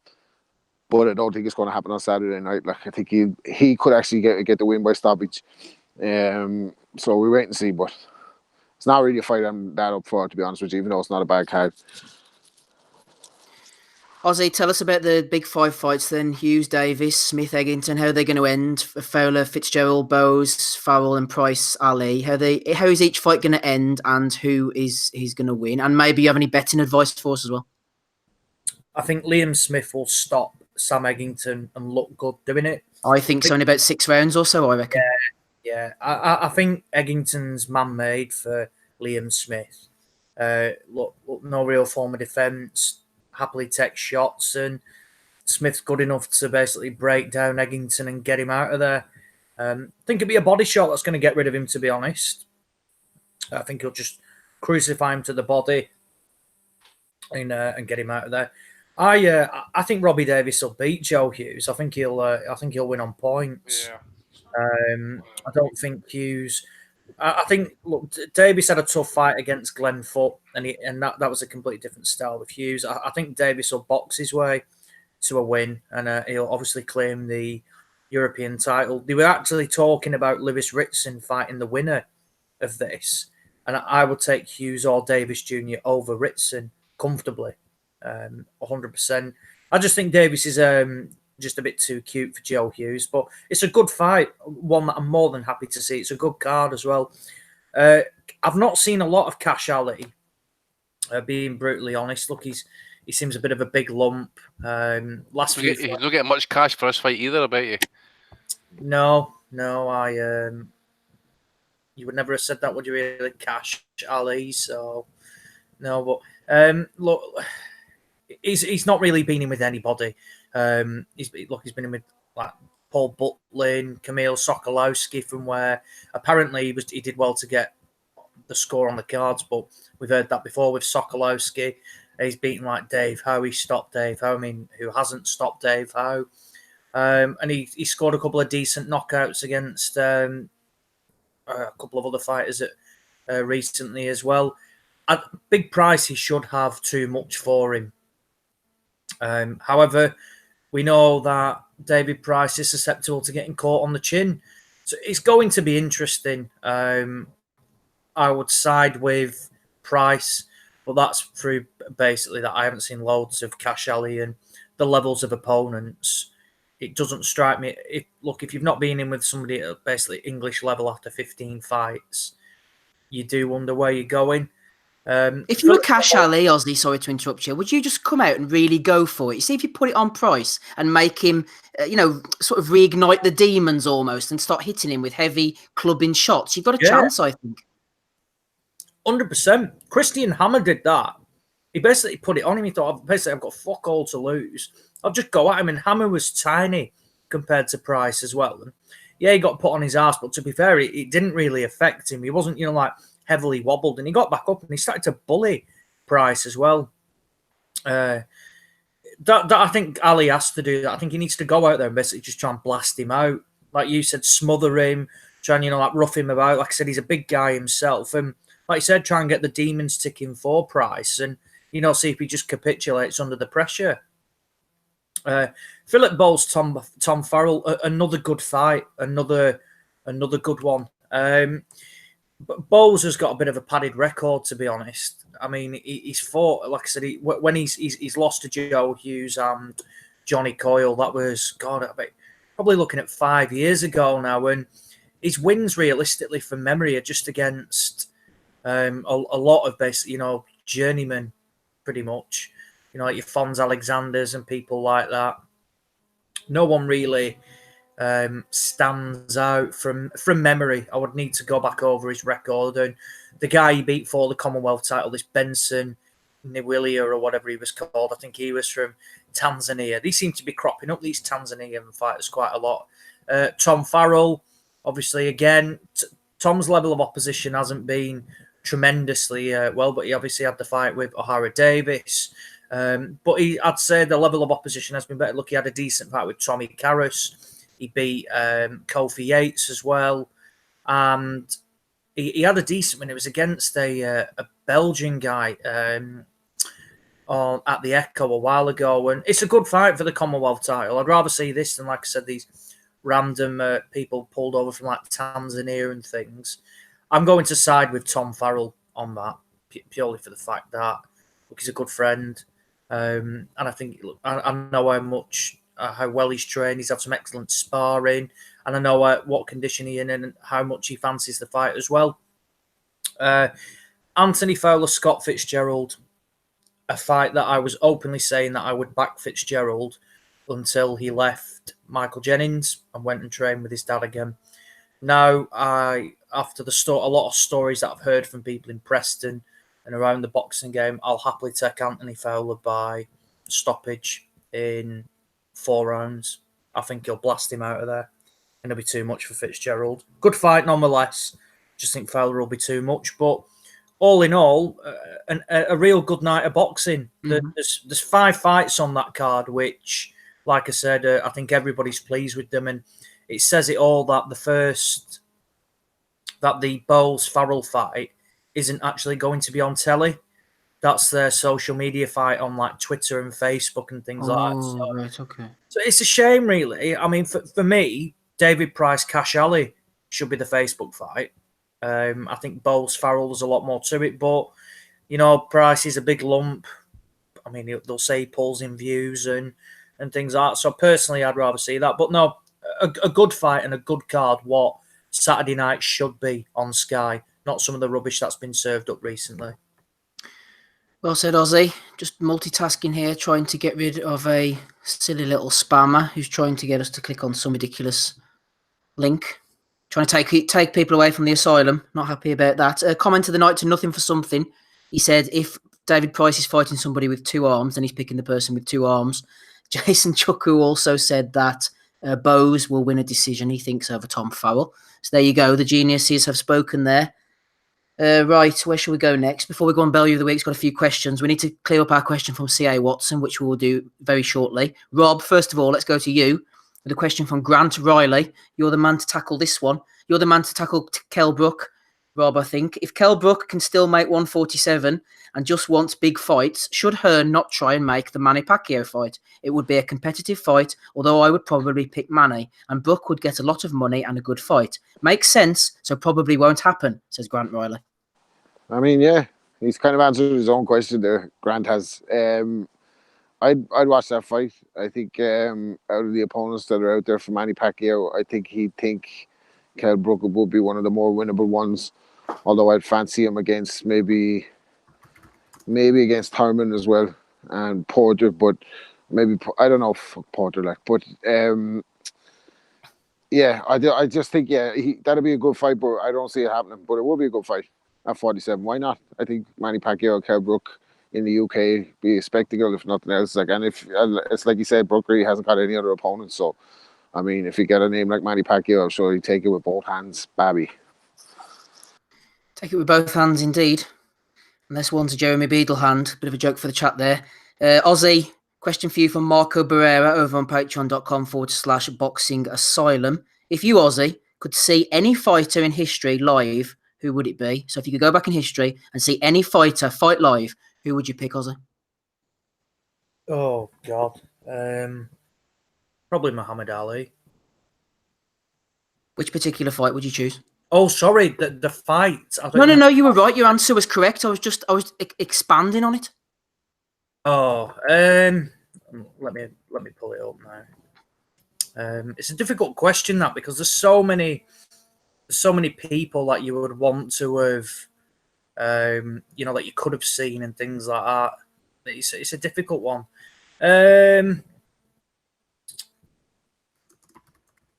Tough. I think the Spinks fight would have been good to watch over 15 rounds. I think that would have been a good one to be at. Joe Frazier, without a doubt as well. There's a lot of them. Look, he was an entertaining bloke. And like I said, it would have been interesting to see it over 15 rounds as well. Obviously, I was always, seeing it over 12 rounds. So it'd be interesting to watch a fight, that did go the distance and did go 15 rounds, just to see the differences and things like that. It would do. Don McNamara's in the chat. Shout out to him, one of our fans. Johnny Tapia, he said he wouldn't have minded going and watching a Johnny Tapia fight. Nothing for something is asking. Yeah, I was a big fan of Yusuf Mack back in the day. Not a fan of his recent work, I must admit, but back when he was boxing, I thought he was going places. Not quite the places he ended up. He certainly was. I wasn't anticipating him going to them places now, I must admit. Pay-per-view, baby. He had skills though, didn't he? He could do a lot of things. I'd have to say on that go back in time question though, it'd have to be Robinson knocking out Gene Fulmer with the left hook. To see that, I would have loved this, or maybe one of the Jake LaMotta fights. But when you think like you could get the 80s and you could have both superstars together, you could have Hagler Leonard, or you could have Hagler Hearns, or Leonard Duran one, like all the possibilities. So impossible question, but I'd say Robinson. Yeah. Sorry, I know you didn't ask me that, but I just said no, not at all. No, that's absolutely fine. I was thinking going back in time, even maybe could you imagine the atmosphere back in the 20s, like in the polo grounds when the likes of Pancho Villa were fighting in front of 70, 80,000 people? I think it would have been amazing to go back to them times. But there's always the underlying threat that you maybe get crushed to death or something, I suppose. But yeah, it would be pretty fun. Let's move on, shall we, everybody? Right, let's go on to this question from C.A. Watson that I asked earlier. We'll start with you, Andy. You already said about Sugar Ray Leonard or Sugar Ray Robinson. I can't remember who you threw in, but let's bring things right up to date with this particular version. He said, what attributes would you take from the current boxers to make the perfect fighter? For example, you could have the right hand of Wilder, the footwork of Lomachenko, the chin of Amir Khan, Andy. So, you can pick 4 or 5 attributes if you want. You haven't got to go on all night. I was thinking maybe the chin of Oliver McCall you could throw in there, the arms of Lawrence Okoli. What about the head movement of Scott Cardle and Conrad Lamb's conditioning, Andy? Who the fuck's Conrad Lamb? Conrad Lamb, 500-pound monster from New Zealand. Oh, him. Right. Fucking hell. All right, okay. Foot movement. Prime Ali. Chin. Fucking. Rocky Marciano. Left hook. Oscar De La Hoya. Right hand. I'll tell you what, right uppercut, Lennox Lewis on Vitali. Straight right hand, we'll go for Alexis Aguero, because I thought he was an absolute master at the basics, man. He was fantastic. His jab was class, wasn't it? Man, see the jab, right hand, left hook. That is the 3 main punches you get taught when you first enter a gym. those he mastered perfectly. I mean, okay, he lost the fight, but look at Aaron Pryor, man. That jab right hand, Aaron Pryor. That's the next minute I knew my head was backwards, looking up at the ceiling, like saying, "Oh, look at the lights up there above the ring here. It's fucking incredible." Let me see, resilience. Arturo guy, okay. That guy was just. In fact, no. I'll go for Matthew Said Mohammed actually because I've got a soft spot for that guy. I fucking love him. Love him, yeah. We love a bit of sword on here, don't we? Oh, what man! He's incredible, absolutely incredible. What else? I need other topics to kind of make this perfect fighter. I mean, listen, if you want to get a perfect fighter, man, Sugar Ray Robinson. He had no peer. He fucking wrote the blueprint for everybody else coming forward. You know, everybody looked up to him.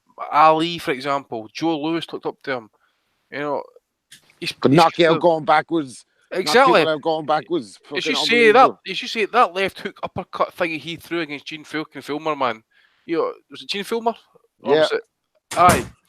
You didn't see that nowadays. I mean, the guys he fought back to back, you know, fight after fight. Leo, he fought like LaMotta twice over a fortnight or something. He fought Basilio. He fought fucking Joey Maxim, Bobby Olson, Joey Graziano. Maxim, Randy Turpin twice and stuff. You know, as I say, Randy Turpin coming up, man. I see if Randy Turpin fought nowadays. Randy Turpin would be an absolute superstar with his amateur pedigree and background coming up, and then he'd win the world title against Sugar Ray Robinson. Oh my fuck, that guy would be absolute fucking box office. He'd be bigger than AJ if he was fighting nowadays. Bigger than AJ. Big time. And there's so much science to Robinson's great moments. Like I know I dine out on my dinner with Manny Stewart, literally. But like when we talked about that, he showed me something that I never saw before, and I must have watched it 100 times. That Robinson dug him to the body twice with the right hand, and he slightly feinted the right hand, and Gene Fulmer leaned over it, and he clipped him with the left hand when he was leaning over to the other side, and he woke up in the dressing room thinking that the fight hadn't started yet. Oh, what? Against Turpin, they were going to stop the fight in the rematch on the cut. Ruby Goldstein was going to stop the fight. He held him up with one hand and made the referee stop the fight. So because he was only getting one more round. Yep. Rocky Graziano and the referee quit in that fight as well. Yep, in the Maxim one, and the Rocky Graziano knockout where you see him a minute beforehand, he spins him around, and he doesn't throw the right hand, and the next time he just spins him right around. Graziano dropped him, I think. Spins around and hits him with the most brutal combat. Like he was just incredible. Even watching that was the fourth round, was it? No way, the fourth round knockout. Graziano, man, Graziano was teak tough. Holy shit, he got iced. Obliterated him. So like, yeah, it's hard to say like when you're talking perfect fighters to look past him, isn't it? Like the chat have been all over this, as you might expect. We've got Jay Knott says Lamotta's chin, George Foreman's power, and Loma's footwork. David Price's breathing skills, that was me. David Price's accent, Jay Knott threw that in as well. Tosh Bear said Groves' jab, Floyd's defence, Loma's footwork, Oliver McCall's chin. Groves' jab over likes of Lennox or Larry Holmes? Nah. I know, but I suppose you can pick whoever you want, can't you? Right hook of Tyson. Or Tommy Hearns.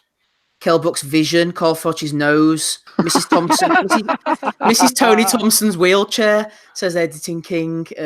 Mike Tyson's back, says Jay Knott. Quadros' back, says Jay. Huey Fury's skin was thrown in as well. They're fucking, they're lethal, they're brutal. Paulie Malignaggi's power as well was thrown in. Lembedeev's good looks. Talk. Yeah, there you go. Joe Lewis as well. Can we have Paulie Malignaggi's pettiness and determination as well? Stubbornness and determination. Spiritedness. One adjustment you could make to get an almost perfect fighter would be to give Roy Jones B-Hop's chin. Aye. And then he would have taken or his defensive skills, basically. Yeah. Imagine how good he could have been then. Joe Joyce's personality, says Michael White as well. Just when Rob was talking about that fighter that got knocked out and woke up in the dressing room, I was reading a bit about Jesse Joe Walkout's book at the minute, and he knocked out this guy so fucking bad. He was knocked out and lying in the dressing room for 2 hours after the fucking fight. I'm sorry, but see if your fighter's lying knocked out for 2 hours nowadays, by the way, he's fucking dead. He's dead. 2 fucking hours. That's brutal, isn't it? That's fucking incredible. The good old days. They don't make them like that now. They said that about Jack Dempsey, that when he fought Gumbo Smith, that he got dropped in the fight and he went on to win the fight by knockout, but was apologising to Doc Kearns in the dressing room because he thought he was after losing the fight. He was like, "I'm sorry, Gumbos was a hell of a fighter." He's like, "What are you talking about? You knocked him out." Like, So Yeah. There we go. Plenty from the boys. Thank you, everybody who contributed to that. I think we've done all the previews for next week, so we can move on to the Bellew of the Weeks. Actually, this is going to be an interesting segment. Rob's still with us, so is Andy and also Ozzy Smith. Yeah, no Gabe tonight. I was hoping that he would join us. No American representation, Andy. What's going on? They all scared to come on now? Fuck the Yanks, man. Fucking, they quit everything anyway. Fuck the Yanks. You got me all emotional bringing Sugar Ray Robinson into it. I got all passionate there for a moment for the listeners. Do you want to have a minute, Rob? You okay? No, but see, when I was reading, like when I first started reading about boxing and everything, every book pointed to Sugar Ray Robinson. Like, so then you had to go and find VHS tapes and stuff. It wasn't easy. Like now you can just go click on YouTube. So, Did you sure you did that article, by the way? I have. What's that? You sure you did that article? Yeah, I did. He was delighted with it. Oh, he was telling me his own bits and that. I'll add him in off here. I was just thinking earlier when he said nobody could dislike fighters just because where they're from. Not me that anyway, because he never liked an English fucking fighter in his whole life. Every one of them were bums, according to him. So good stuff going back to the past. And we do Punches for the Past on Patreon for all our Patreon subscribers. Well said. Recent episodes include Dennis Andries against Jeff Harding, also Paul Briggs against Thomas Adamek. And coming up beginning of next month, we will be doing a Punches from the Past live for the first time ever. We'll be discussing the James DeGale George Groves fight. So if any Patreon subscribers want to get involved in that, you're more than welcome. You can join us, like I said before, over at patreon.com/Boxing Asylum. It's well worth it. I have no problems at all plugging that. I think it's excellent. A lot of people always say to me, "Where's the pod? When's the pod coming down? When's the pod coming down?" There's an iTunes feed. If you're on Patreon, you get it within an hour after it finishes tonight. So there you go. For that alone, go and join us anyway. It's up to you. $5, baby. $5. You get the pod within an hour of it finishing, plus a load of other stuff as well. So I mean, what can you do? What can you do, Andy? You can't make them. Right, let's move on to Bellew of the Weeks. Plenty going on there as well. Oh, I'm looking forward to this week. Let's get stuck in, shall we? Bob Arum has been nominated, first of all, from Samuel over at Against the Ropes. Has Donny hacked Bob? Says Sam. Bob, in fact, said, unlike Mikey Garcia, Amir Khan goes into a fight intending to win. His boxing ability, which is phenomenal, could give Terence Crawford fits. He is capable of pulling the upset, says Bob Arum there. Still bitter all these years later. This is the first of many to be sent in. Jake Winterbottom jumped in on Anthony Bellew. Seen the news this morning, says Bellew, and couldn't believe that someone went out of their way to call the police on David Beckham because he had his phone in his hand while driving. You sad, horrible snitch, says Tony Bellew.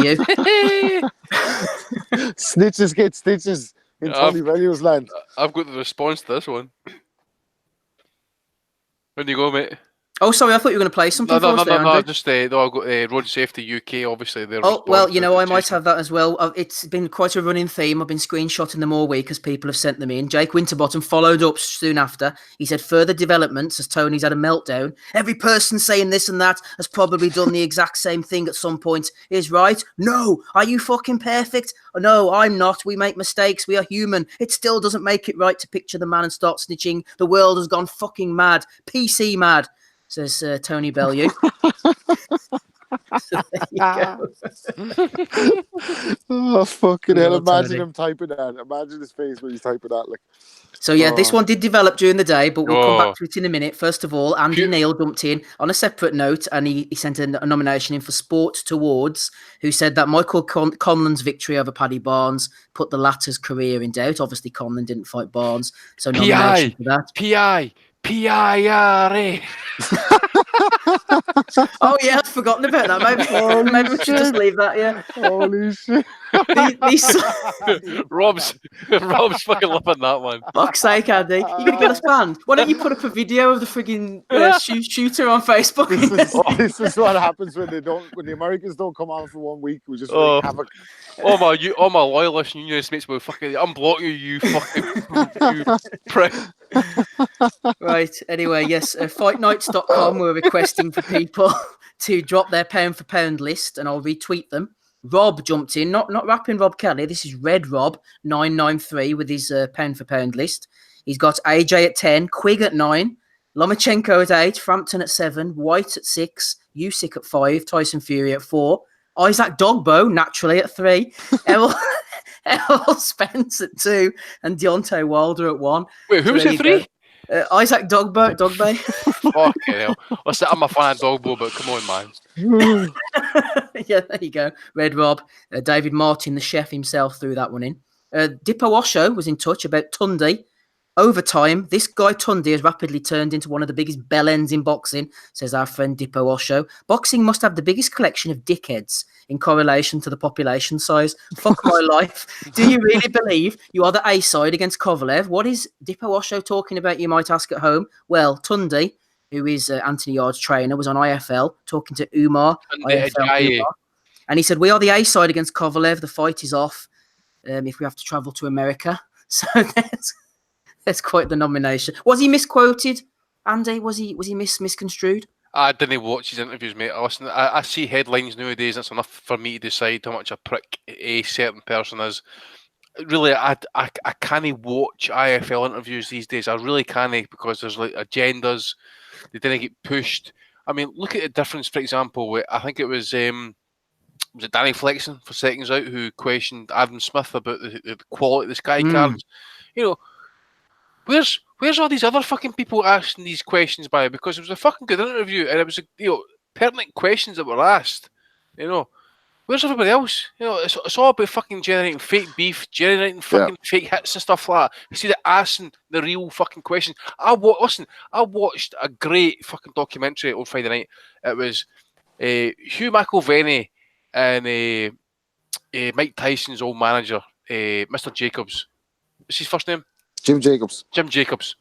And I swear to God, right, they were talking about Ali, right, and Jacobs was basically mentioning the fact is that, it wasn't boxing that caused the Parkinson's disease. And McIlvanney came in there hard and he started arguing back. So you had two heavyweight, two intelligent people here, by the way, arguing the toss about the safety of boxing. And there was no hype, there was no animosity. It was basically two giants in their fucking respective realms of their life arguing about the safety of boxing.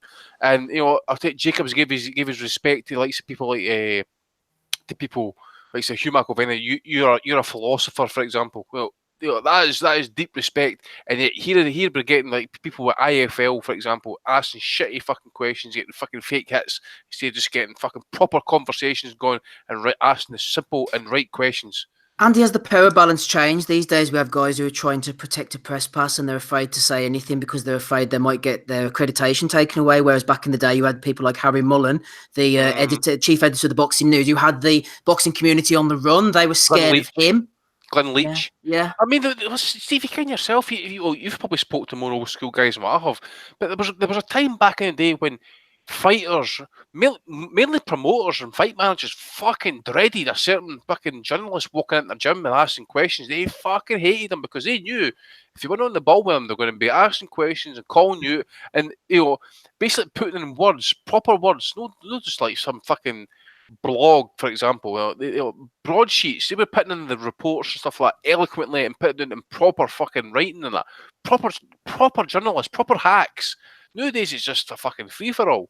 And people like IFL, who, by the way, they do provide a good service, I must admit. They produced that card for Glasgow, for example. I sat and watched that on Friday night. They do a good job. But at the same time, questions are going to be asked. You're not asking the right questions. Exactly. And Umar is not asking the tough questions, but maybe he's afraid he'll have his privileges revoked and he won't be doing well sexually anymore. But they ask less kind of... The only people that ask less questions are the journalists in a certain missing child case that we won't mention. You know what I mean? It's not very challenging stuff from Umar and Coogie Bear. I think sometimes, Rob, you need to bring the guys in from outside of the boxing circle who aren't enveloped in it all, and then you get the truth there. You say if you've got a chief sports reporter from a Sunday National or something who does a bit of boxing, but he's not there in the world, and he can come in and sort of ask those questions that need to be asked and then bring out the controversy, I suppose, and that's maybe what you need. I don't know. Maybe on party. They need us. That's what they need. Yeah. They need us. The world needs us indeed. Hit like if you like us. There's one dislike, actually. Who are you? Come on, show yourself. Show yourself. Right, let's get back onto the Bellew of the week, shall we? Dave Allen. Wouldn't be a good week without Dave Allen, old Papi de la pay-per-view himself. He's talking about the Anthony Yard situation, saying that Yard should get in line. He's ranked number 1. He should know his role. Says the guy who's never beaten anyone of note, says our friend Clever Sithole over on Twitter. But he headlines a Saturday night fight on Sky TV, Glass Houses, Pot Kettle Black. So Dave Allen piped down about Anthony Yard, says our friend Clever Sithole. Yeah, Anthony Houghton was on the Tony Bellew situation. So Bellew basically, we're back to Bellew again here, everybody. He said that he'd been hacked, and Anthony Houghton jumped in, Andy, and he said, push unfollow used by you in the past and also by the hacker. They must have done some good research. So by this point, people were looking into Tony's tweets, wondering why these hackers were tweeting in the same sort of language and using the same sort of words that Tony does, when the guy had genuinely been hacked. And Tony still went with it, and he said, it's amazing, isn't it? The lengths these people will go to, and then put a little shameful face. I mean, leave him alone, Andy. He's asked for the people to leave him alone. He's been hacked. He's been hacked. Mm-hmm. Yeah, Anthony. I want to be known as Anthony. I want to live a quiet life. Yet he's giving his predictions on why Fury's no fighting X, Y, and Z. And just listen. Go Google Tony Bellew's name right now on Google, right, and then click on news, and you'll see at least 3 or 4 articles over the spread of the last 3 or 4 days. And by the way, can I just say something? He got out in front of this fucking situation pretty quick, by the way, because Road Safety UK, who are not dregs at the weights, they're not cutting £10 nice and easy. They're eating £10 nice and fucking easy. Because I'll tell you right now. I think it's important to mention as well that because Anthony Bellew was a victim of a cyber attack, that those attacks are in no way linked Pesky to the fucking bombers in Manchester at the night of Ariana Grande.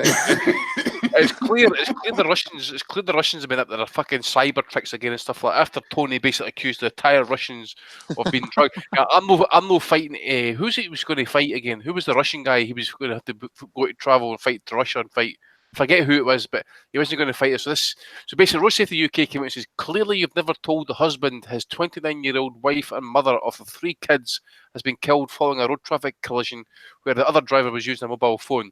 Think before opening your mouth. You're supposed to be a role model. In fact, we even complained to his sponsors, Sports Pizza.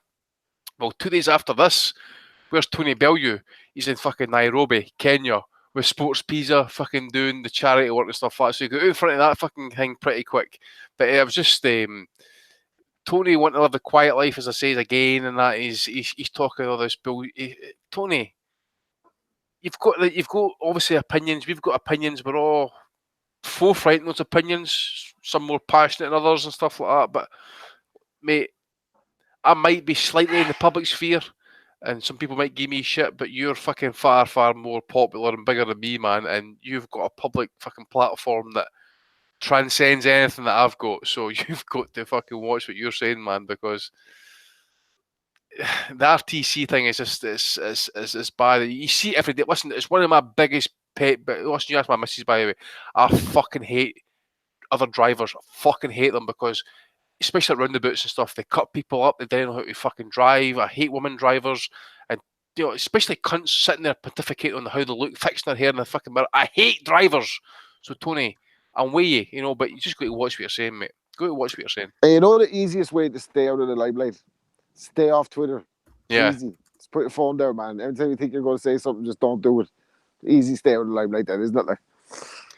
Fat Les in the chat, I'm afraid I'm going to have to nominate you for Bellew of the Week. He said, why don't you invite Tyan Booth on instead of stealing his jokes? And I asked him, stealing his jokes? He says, yeah, Umar, IFL Umar. Well, we're obviously not saying Umar, IFL Umar as if we came up with, are we? It's like part of the boxing popular culture now.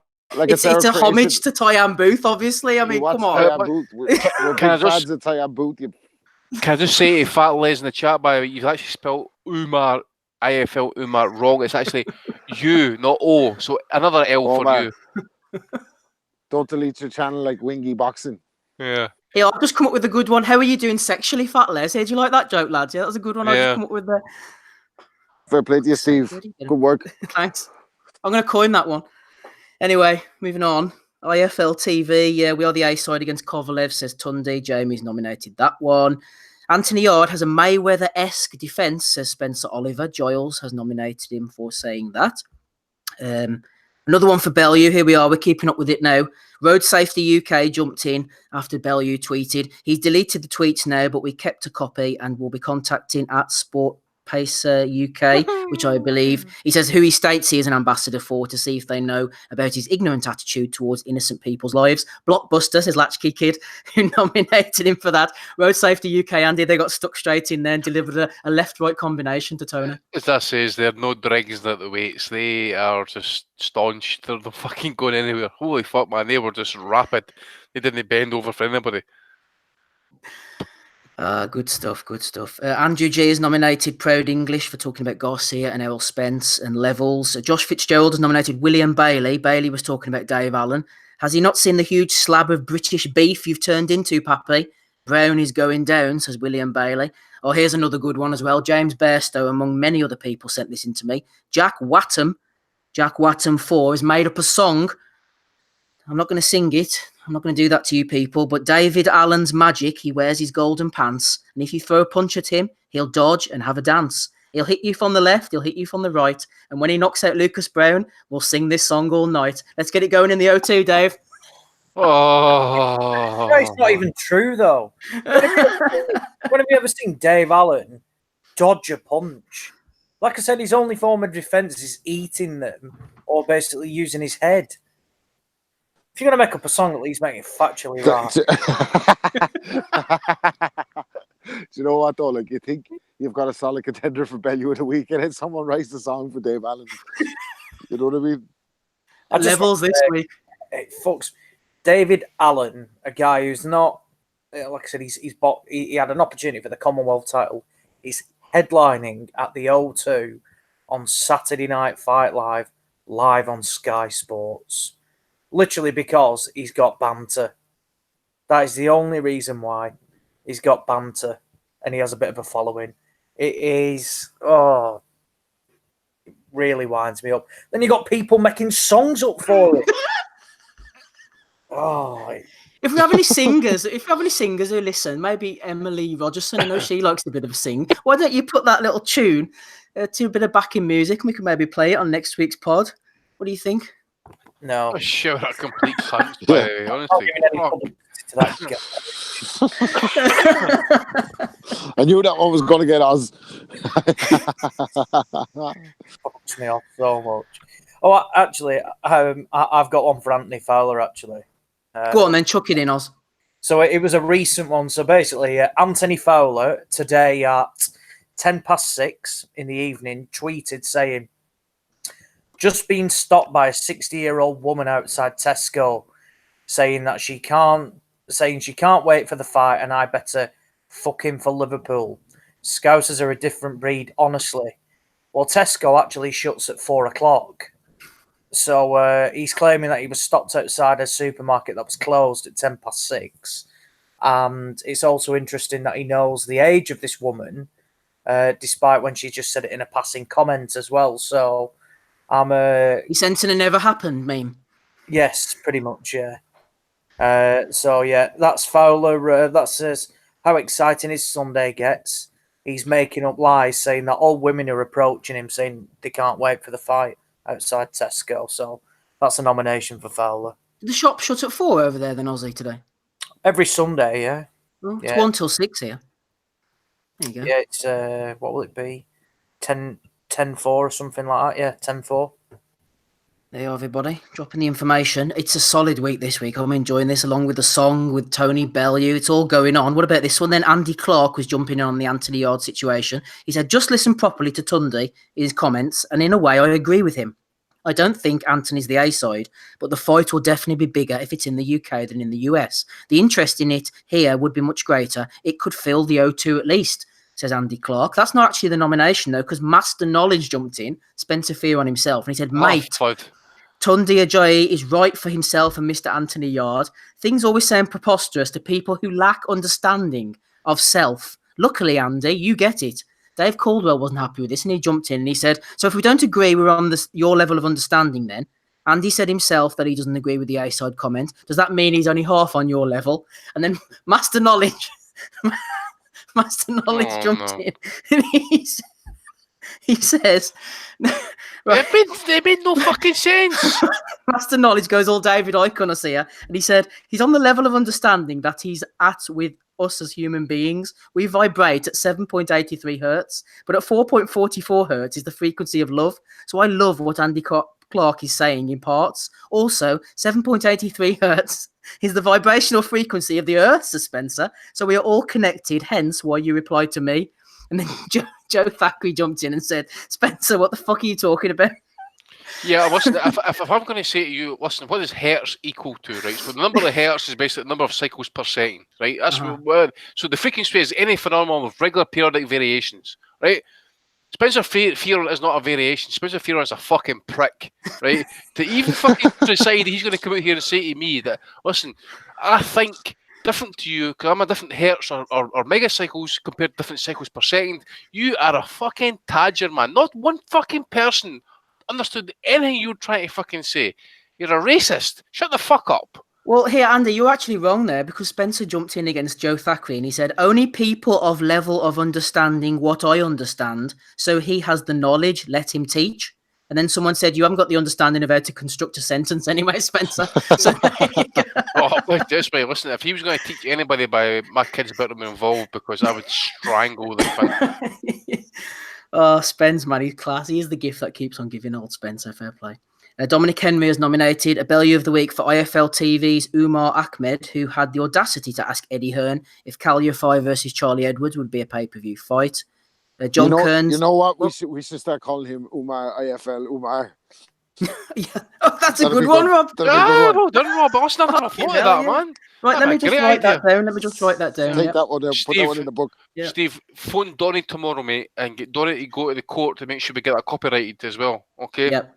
We don't want people like Ty and Booth actually kind of coming in here and stealing that off us. Or the internet people trying to steal that. Yep, got that written down. Yep, there we go. What's the timestamp? 10:10. Right? It's 12 minutes past 10. I'll just text Donny just now, mate. Okay. Right, excellent. Thanks for that. Right, yeah, Spencer X has got another nomination. Quote from that gobshite on Sky Sports when talking about Buatsi, says John Kearns. Spencer apparently said, sprinkles of Holyfield and Andre Ward, put them together and you have Buatsi. Sound that, says John Kearns. There you go. What do you even say about that? Andy, a nomination from you here. A nomination from you. MC introduces Shavkat Rakhimov as the undisputed IBO Super Featherweight Champion of the world. IBO, baby. That was Thomas. Is that the Thomas Oosthausen fight last night? It certainly was. It was. What a waste of talent Oosthausen is, man. That guy should be so much better than what he turned out to be.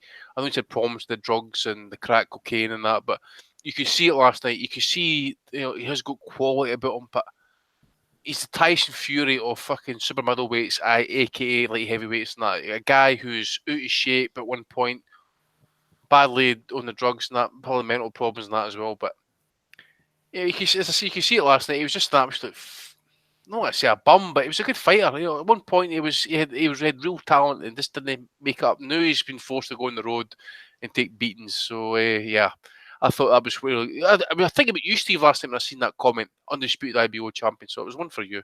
Brilliant. Love a bit of IBO, mate. We're getting closer to AB. Yep. Wait, hang on. I've got one more, Andy. From Carl Froch was congratulating Lucien Butte in his own particular style. Chris Jones nominated this. He's at it again. He must be doing it on purpose now. Carl Froch tweeted out after Lucien Butte announced his retirement. Good luck to Lucien Butte in his retirement. A true gent and a great fighter. It was a pleasure to Cobra him in 2012.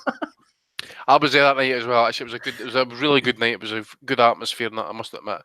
But Andy, I'm going to introduce you now to tell us about this Broner one while I remove these relentless spammers in the chat. Yeah, well, there's two obviously as well for Adrian Broner because obviously he's been given a restraining order this week as well. But he's probably took 2 L's this week. In fact, he's took 3 L's over the course of the last couple of months and that. But it's just at least this time it had really nothing to do with boxing and that. He's went up to a club called Voodoo. And his henchmen, his crew, his niggers, he's out the Friday night, then security stops him, and basically saying, Brunner's saying, you ken who I am and all that sort of stuff and that, and then the bouncer says, look, listen, pal, long conversation, you're not getting in, Brunner's pleading, begging, almost on his knees, to no avail, He says, "Look, you're not getting in here." And also the same fucking week, he's been given. I don't know who this Andrew Caldwell is, and that I don't know if he's some sort of actor or whatever he is, and that. But he's meant to be a gay guy, and apparently AB's just basically warned him, if you come near him, he's going to shoot all these gay people and that. So he's been given a restraining order as a result of this. So AB is taking L's again and stuff, but I guess Rob could add a bit more in that as well. Well, So here, that's 3 L's in the last. Sorry, Andy, as we bring Rob in there, we're ahead of the curve here because we had a Bellew of the Week sent in a couple of weeks ago, Rob. Do you remember AB and Javonta Davis were doing a bit of homophobic chat back and forward, and the tweet got deleted and we read it out actually as a Bellew of the Week. So Broner's come out, so to speak, and gone full force this week. Well, the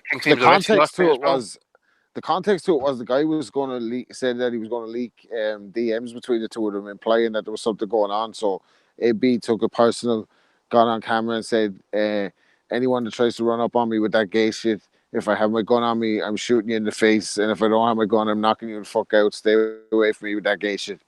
So not a great message from AB. And if that's how he likes to get his freak on, so be it. You don't have to go around shooting people in the face, man. Don't be so repressed. You know what I mean? And then he got denied entry into the nightclub, which didn't go well for AB. So and he's been seen out in the strip club saying that he's not stressing these hoes, he's blessing these hoes. So AB is the gift that keeps on giving. And it's a testament to the Bellew of the Week this week that AB isn't necessarily a front runner. There's a lot of strong nominations. Just like his career, he'll never be top. He's the B side as usual. AB, a bum AB level fighter. AB side. Can I also throw in there the Zone as well for they've had to actually review their subscription plans? I'm not actually against that, Andy. I think that's really, realistically speaking, they've doubled it monthly. But I think if you subscribe over the year, you actually get it for cheaper. So they're changing the model. And if you think about it, compared to when they first started, they've got a lot of pound for pound talent now. So you are getting a better product. So I'm not completely down on DAZN for this. Pound for pound talent? Where? How? Well, they've got Canelo, haven't they? They've got Golovkin, they've got Joshua, they've got Usyk. If you're talking DAZN and that, I suppose, but I'm talking DAZN, not Eddie. I'm talking the entire DAZN. What I was going to say is listen, see the situation where as Gabe knows better than me, but he was saying, for example, he thinks DAZN's basically just got wind of the fact is that we don't give away a kind of free subscription for a month or whatever. Then people were cancelling. So they've had to because look, they're Spanish. Canelo, 300 fucking million quid over the next 5 years or something like that. Mm-hmm. And they've got how many subscribers? It's not sustainable. I mean, they're going to go like PBC did it for the first year or two. They're going to have to try and get something fixed, I suppose. And this might be the way forward in that. But I'm interested to see when they move into the UK market and that what we're going to be asked to pay for it. Because obviously Eddie Hearn says we're meant to be getting the first year on Sky as part of subscription. Who knows? But it's not looking good for him, I don't think. I'm not sure the veracity of this, but according to Joe56984 in the chat, he said ESPN Boxing reported Dan Rafael has collapsed ringside at Peterson versus Lipinets and was carried off on a stretcher. So, would like to be carrying that stretcher. Did they have the fucking beige fucking sweater on again today? I hope he's all right. This is what happens when you attack Darren Barker by... No, it was Steve Kim, sorry. It's pity it wasn't Steve Kim who got carried into a stretcher tonight, but... Fat Dan's got me blocked, so... Yeah. Remember, I think it was... Somebody put up a link during the week of back when Bob Arum was talking about the Manny Pacquiao-Floyd negotiations, and he said, your source is a guy who's not fat, who's too fat to get on the plane. So I don't know who he was referring to there. Oh, you know, all right. Right, a couple more. Deontay Wilder is a nobody, says Tyson Fury on BT Sport. He was a nobody before he fought me, and he's still a nobody. AJ is an even bigger dosser. I'll give them a job when they've spent all their money. Greg Cross nominated Fury for that. Hopefully he'll employ Can I AB. ask something, Mike? Can I ask something? Did Fat Dan over engorge in the fucking buffet behind scenes, or did they just... I'm not sure, Andy, what's because happening? Some of the chat says that car's only 18 minutes old, so he must have fucking overdone that a wee bit. Niall M said he only tweeted 2 minutes ago, so... for the afterlife, like. What's it called? Steve, you will remember well, Jimmy McGee. He was a fucker for the hunky dories. Love the hunky dory him. Oh, yes, the hunky dories. Those are the days. Bernard Dunn used to get paid every time he dropped the name, didn't he, in the Oh, interviews? stop. Packets of crisps for everyone. I'll tell you what, I would be about 30 stone if I was in America, though. I mean, this is why my love for the PBC and Al Heyman has sprung from their buffets. They really do look after you in the food department. There you go. True story. Anyway, final question. No, it's not a question. It's a Value of the Week statement. James Bairstow has sent it in from Pro Boxing Fans over on Facebook. Pro Boxing Fans tweeted, and no, they put a Facebook message on, I think it was, and then they sponsored it. And it said, British fans are spoilt for choice tonight with Charlie Edwards in action against Angel Moreno, another packed undercard with Joshua Buatsi, Lawrence Okoli, Lewis Ritson are all in action at the Copper Box Arena. Previews and predictions below. Someone's looking accreditation, says James Bairstow. So there you go. A sponsored tweet or Instagram, whatever it was, from Pro Boxing Fans. Yeah, let's move on. That's it. All the ones that I've got. Anybody else got anyone that they want to throw in? I'll just throw in that Tony Bellew should fucking win this hands down without question, without debate. Yeah, it's got to be the bomber. It's got to be the bomber. Like he's just like, what is it with modern fighters? Like when they retire, they just fucking can't stay out of the limelight. Just shut up. If you don't want people to follow you, stop talking, stop turning up at everything. But you can't stay out of the limelight. You're like Frotch. You just have to be in the limelight. It has to be about Anthony Bellew. Well, he is. I wish these fighters would act, with more common sense. But if they did, then we wouldn't have Bellew of the week. So this is Bellew with a century. Material. He was hacked. It wasn't me. Shaggy. I know. Why don't you just own up to it? They all say that. Wayne Hennessy said something own it. Weird. Just fucking own it, man. Just fucking listen to. We've all said stupid shit, right? We all offend somebody. We all fucking say something that just gets somebody fucking totally fucking triggered, right? Just own it. If they're upset, fuck them. End of the day, people go about fucking moaning because I don't identify as a male or a female. Fuck you. It's same with the United Airlines and that, travel how you identify. Fuck you as well. If you're not happy with yours, fuck you. We covered all topics tonight.